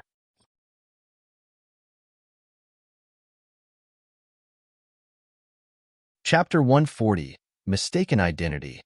Chapter 140, Mistaken Identity. Caw, caw.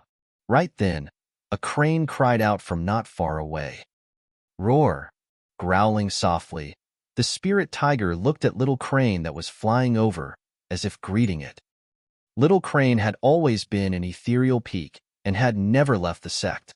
This was a rare opportunity, and it naturally wanted to tag along for some fun secretly. However, Su Zimo did not dare to make the decision on his own, and he had it ask Senior Crane for permission. When Little Crane heard that, it became dejected immediately. Its mother had always been extremely strict, and had once said that it was not allowed to leave the sect until it was at Golden Core Realm. Initially, Little Crane did not bear much hope. However, the moment its mother heard that it was going with Su Zimo, she agreed to it right away. Naturally, Little Crane was elated and quickly chased after them. Isn't that the Little Crane in our sect? Why is it here?" Lu Yongrong remarked in soft surprise. Guanjin pondered and replied, "Perhaps it's just passing by." Clearing his throat, Lu Yongrong swept his gaze across Su Zimo and the rest. He said in a deep voice, "It is said that the Little Crane's background is not simple. It is the child of Ethereal Sect's mystical guardian beast." Guanjin could tell that Lu Yongrong was boasting and could not help but scoff. Which inner sect disciple doesn't know about this? Raising his brow, a look of smugness flickered through Lu Yongrong's eyes as he harumphed softly. "I've been in contact with Little Crane before. Previously, I even fed it once. Given its intelligence, it might even remember me." In reality, Lu Yongrong was not the one who had taken the initiative to feed Little Crane. Because Su Zimo spent half a year in Thunderclap Valley, Little Crane did not have any elixirs, and it felt extremely uncomfortable. Coincidentally, it passed by Lu Yongrong, who had just obtained a rather decent elixir, and instantly, Little Crane robbed him. Because of that, Little Crane was taught a lesson by its mother. Guanjin's expression darkened, and he did not say anything. Feeling that he had gained the upper hand, Lu Yongrong was in a good mood. Right then, Little Crane arrived above their heads and chirped a couple of times before descending slowly. The moment he saw that, Lu Yongrong repressed the excitement in his heart and no longer looked at Guanjin. Turning slightly, he smiled to Lu Yongrong. Junior sister Long, don't you think little crane is really intelligent? I've only fed it once, and it remembered it dearly. Now, it even came looking for me specially, hee. Right after he said that, little crane descended before everyone. Lu Yongrong let out a bright smile and greeted, "Little crane, my friend. It's been a long time." Little crane tilted its head slightly and looked at Lu Yongrong as if it was trying to recall who this person smiling so disgustingly was. It thought for a while but could not recall. Ignoring that person, it walked towards Su Zimo and lowered its head. Rubbing gently against his arm with its sharp beak, it blinked and called out purringly. Whether or not it could head out and play depended on whether Su Zimo wanted to bring it along. Little crane was wheedling to Su Zimo. That scene stunned everyone as their jaws almost dropped to the ground. Anyone who had resided in Ethereal Peak for a couple of years would know about Little Crane. However, none of them had ever heard of it being this intimate with any cultivator of the sect at all. What was with this change in attitude? Wasn't it the child of the mystical guardian beast? Something wasn't right. It did look the same, and there was only a single crane in the sect. Guanjin suddenly chuckled. Oh my, this is bad. Who was the one shamelessly boasting that he had fed Little Crane before, and that it recognized him? Lu Yongrong was embarrassed, and his face turned red. He wished he could dig a hole and hide in it. What's there to be smug about? Maybe it got the wrong person. Lu Yongrong rebutted and walked towards Little Crane. Smiling, he cupped his fists. Little Crane, my friend? It's me. Are you mistaken? A while ago, you even ate an elixir of mine, remember? Lu Yongrong was better off if he hadn't said that. The moment he elaborated, Little Crane recalled how it was punished by its mother for that incident. Caw, caw. Suddenly, it cried out twice. Its voice was sharp and piercing, and its gaze was murderous. Caught off guard, Lu Yongrong stumbled a couple of steps back and shuddered in fear. Ha ha ha. When he saw Lu Yongrong being humiliated, Guanjin could not help but burst out into laughter. No inner sect disciple would know of Su Zimo's relationship with Little Crane. Of the people present, only Little Fatty vaguely knew about it. Su Zimo patted Little Crane on the head lightly and scolded jokingly, "Stupid bird, why are you so fierce?" Their relationship had always been like this. However, that scene made both Lu Yongrong and Guanjin stare in shock. Even though Lu Yongrong was an inner sect disciple at Mid-Stage Foundation establishment, he had to greet Little Crane courteously as a friend. However, Su Zimo could call it a stupid bird? Not just that, that guy even hit Little Crane. Yet, the strangest thing was that Little Crane was not angered. Instead, it was still rubbing against that guy's arm. Little Fatty looked at Lu Yongrong and Guanjin before shaking his head and lamenting internally. If you guys knew that bro had Little Crane locked up for more than 3 months, you would be scared silly. Did she agree? Su Zimo asked. Little Crane nodded hurriedly, its eyes filled with anticipation waiting for Su Zimo to agree. Su Zimo replied, "All right, let's go together then." Pausing for a moment, Su Zimo felt that something was amiss again. He turned to look at Long Ro and the rest, asking, "Senior Sister Long and fellow senior brothers, will there be any problem if Little Crane comes along?" "In no problem." Lu Yongrong was completely stumped as he replied instinctively. Long Ro's lips curled slightly as she revealed a faint smile and nodded. Putting aside the fact that Little Crane's strength was equivalent to a spirit demon at Foundation Establishment Realm, who would dare to stop it from tagging along given its status? Since everyone's here, let's make a move and try to get to Linfeng City as early as possible. Little Fatty coughed and rubbed his hands. Lung Ro nodded. Rolling his eyes, a plot came to mind as Lu Yongrong suddenly said, "You're right, junior brother. We should get to Linfeng City as quickly as possible." However, junior brother Su's cultivation is too low. How is he going to catch up with our speed on sword kinesis flight? That's right. Guanjin nodded too. Even though the trip isn't dangerous, I think it's better if junior brother Su doesn't go. Our speed will be too slow with you tagging along. Liu Yongrong and Guanjin were initially competing against one another in secret. However, both of them felt a sense of danger at the same time with Su Zimo's appearance. With a tacit understanding, both of them wished to knock Su Zimo out of the picture should an opportunity arise. By that statement, they were implying that Su Zimo would be a burden to them. However, that was something Su Zimo truly could not refute. After all, he was only at level 9 Qi condensation. In terms of sword kinesis flight speed, he was far inferior to Foundation establishment cultivators. But if he were to run on the ground, without even using his power of blood, Su Zimo would be even faster than the sword kinesis flight of Foundation establishment cultivators by making use of his divine steed fleeting. It's fine, it's fine. Little Fatty laughed. I'll catch up to you guys carrying bro with me.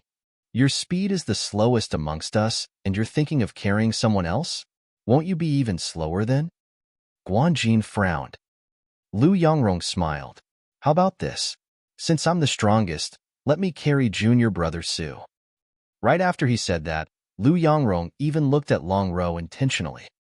Even though Liu Yongrong sounded like he was helping Su Zimo, there was a hint of boasting to his words.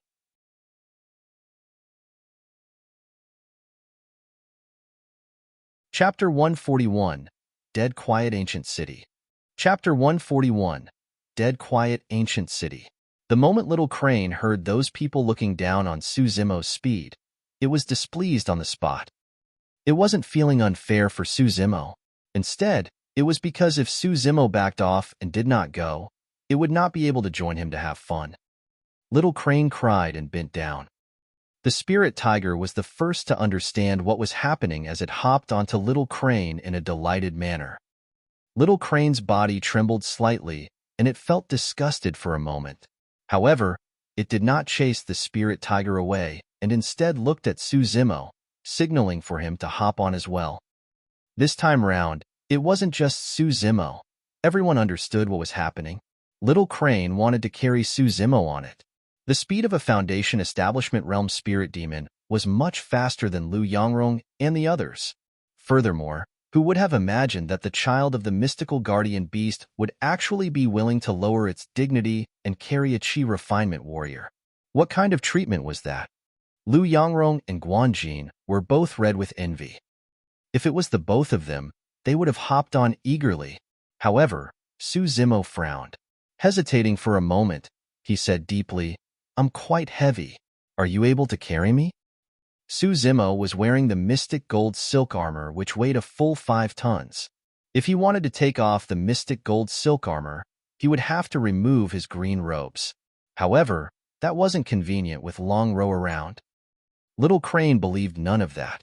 Pouting its lips, it raised its head and lamented internally, how much can a mere Qi refinement warrior weigh? Caw, caw. Little Crane chirped and urged Su Zimo to hurry up. Coughing gently, Su Zimo reminded, be careful. With that said, Su Zimo leaped onto Little Crane's back. Thump! Instantly, Little Crane fell to the ground head first, eating a mouthful of dust. Instantly, it was enraged and nearly cursed out in human tongue. How was that a little heavy? That was damn bloody heavy. In truth, due to Little Crane's unique bloodline and its cultivation, it could carry objects of that weight without any issues. However, it was caught totally off guard and naturally fell when something that heavy leaped onto it all of a sudden. Embarrassed, Su Zimo said, Why don't I come down? Caw, caw. Little Crane was upset. That was obviously questioning its ability. Channeling its blood, Little Crane flapped and slowly flew up. Under Liu Yongrong and Guanjin's envious stares, it flew out of the sect. Little Fatty summoned his flying sword and declared while waving, Let's go. Before long, Little Crane adapted to the weight on its body. Even though it wasn't fast, it was still far ahead of the other 4. The 7 of them headed towards Linfeng City. The distance between Ethereal Peak and Linfeng City was not too far apart. It would take approximately a day to arrive, given the speed of early-stage Foundation establishment cultivators. Along the way, the group of them came across other cultivators as well. When the outsiders caught sight of their sect badge, all of them gave way respectfully.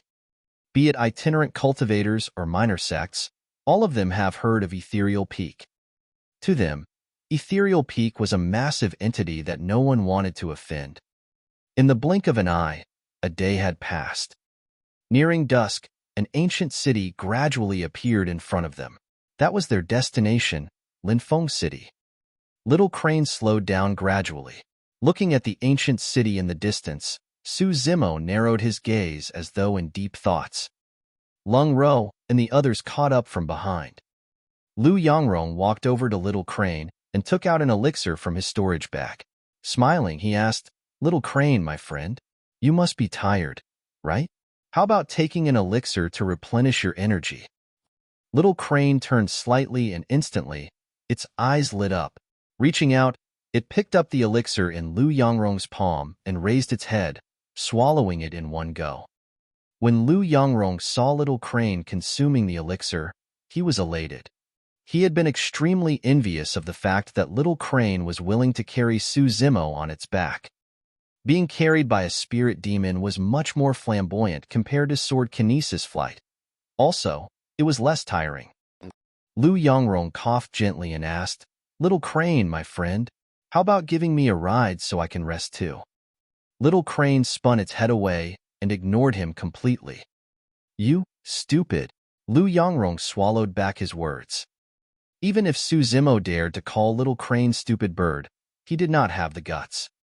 Watching Lu Yongrong make a fool of himself from the sidelines, Guanjin scoffed coldly. Right then, Su Zimo suddenly said, "Everyone, watch out. Something isn't right about Linfeng City." "What's wrong?" Humiliated by Little Crane, Lu Yongrong was fuming. The moment he heard Su Zimo, he retorted, "Don't give instructions if you don't know anything. You're just a level 9 Qi refinement warrior." Exactly. At this moment, Guanjin was on the same side as Lu Yongrong. He had no intention of letting Su Zimo off as he continued, "What's wrong with Linfeng City? Everything feels normal to me. Even though it's already evening time, there's no lights in the city. It's strange." Su Zimo shook his head.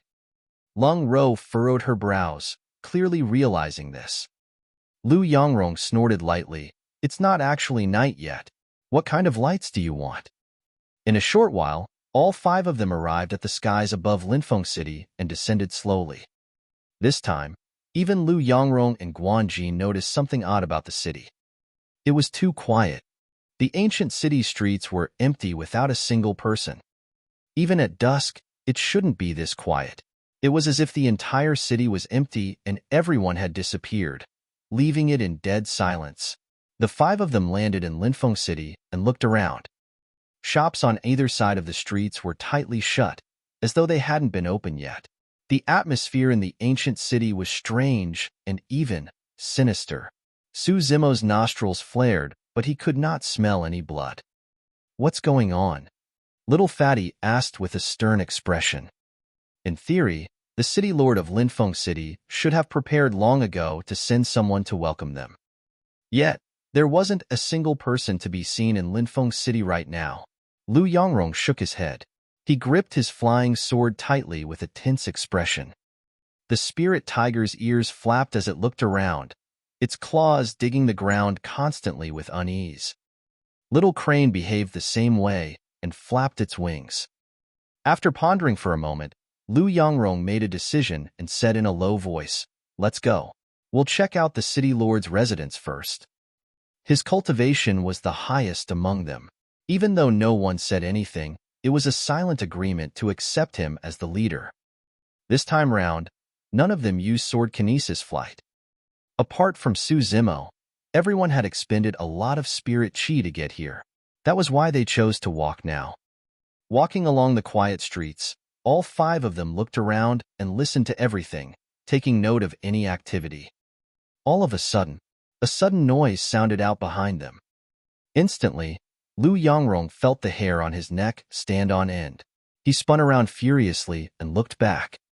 Not far away, a gigantic triangular flag with the word "wine" flapped in the wind, letting out sounds. It was a false alarm. Lu Yongrong and the others heaved a sigh of relief. Yet another strange gust of cold wind blew by, and suddenly, Lu Yongrong realized. He had broken out into cold sweat before he knew it. This is freaking weird. He cursed and continued walking.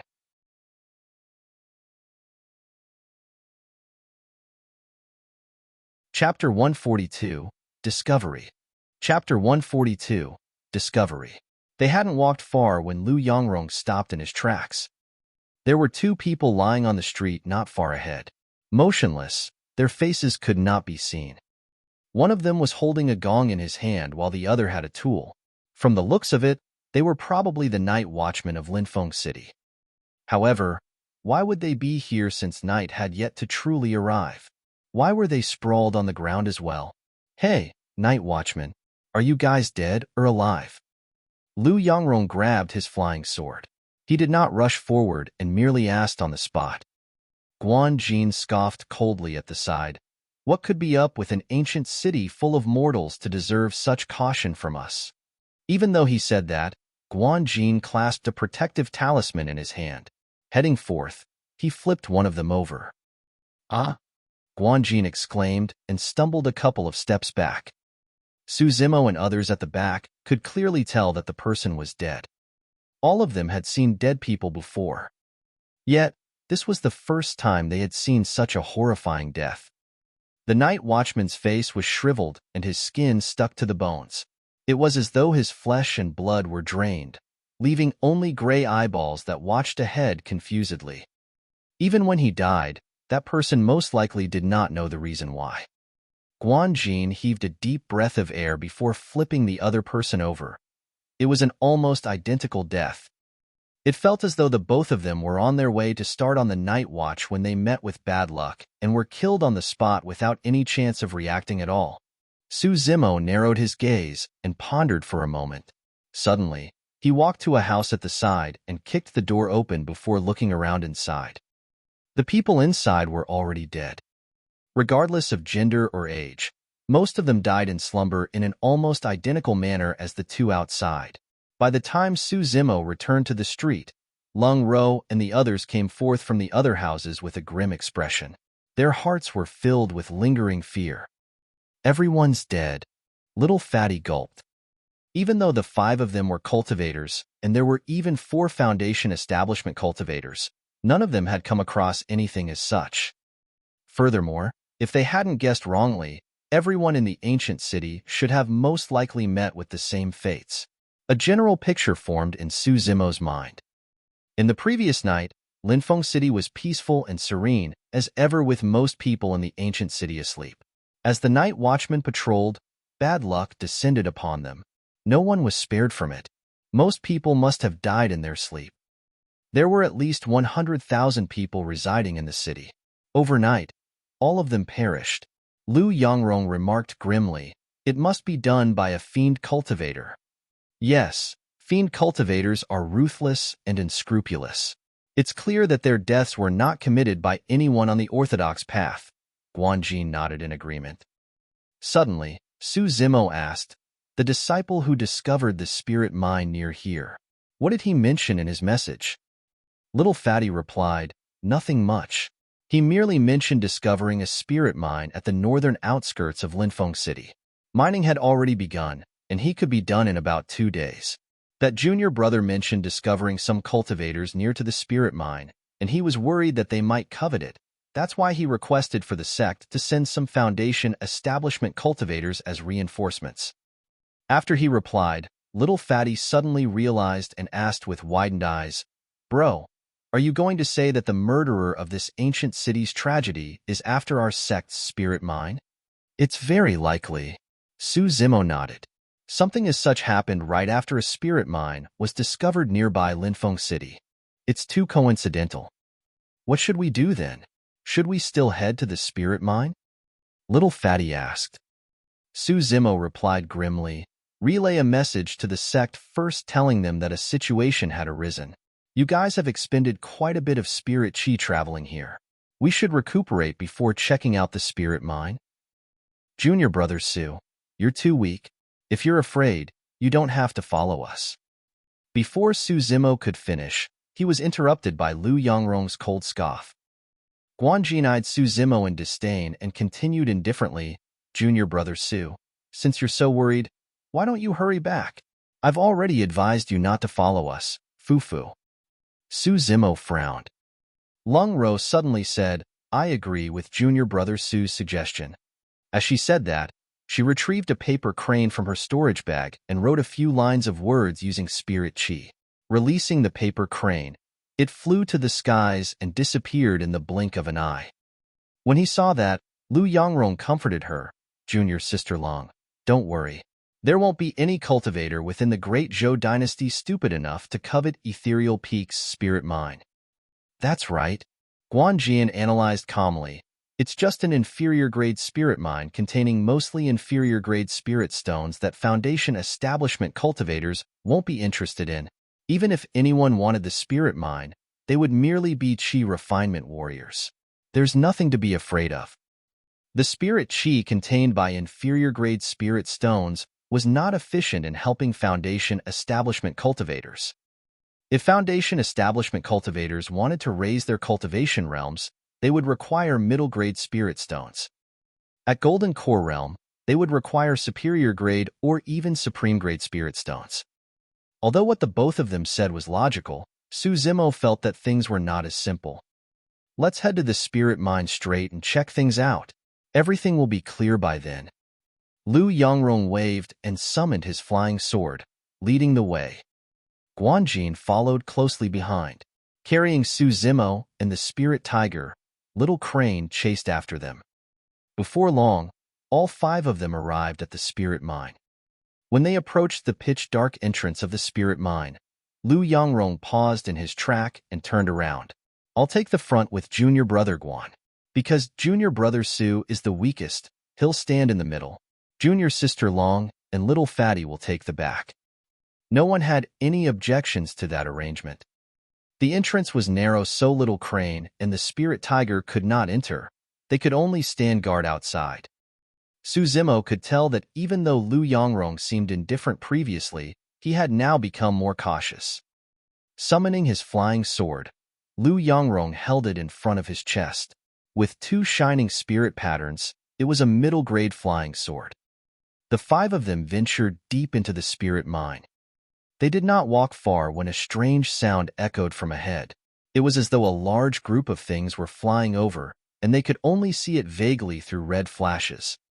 Taking a closer look, Lu Yangrong realized that it was a group of black crows with a strange red glow in their eyes. "Kneel down and let them pass." Lu Yangrong bent down, and everyone else followed suit. The crows with bloodshot eyes sped above their heads without stopping.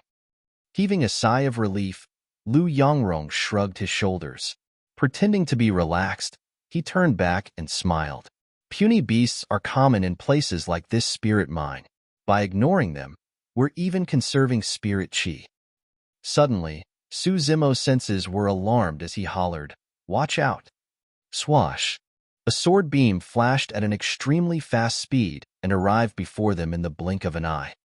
Right now, everyone was at their most relaxed after those crows with bloodshot eyes had just passed. By the time Lu Yangrong heard Su Zimo's warning, it was too late. You're tuning in to the Warrior Lore YouTube channel. Don't forget to subscribe and join us on this journey to catch the most captivating stories.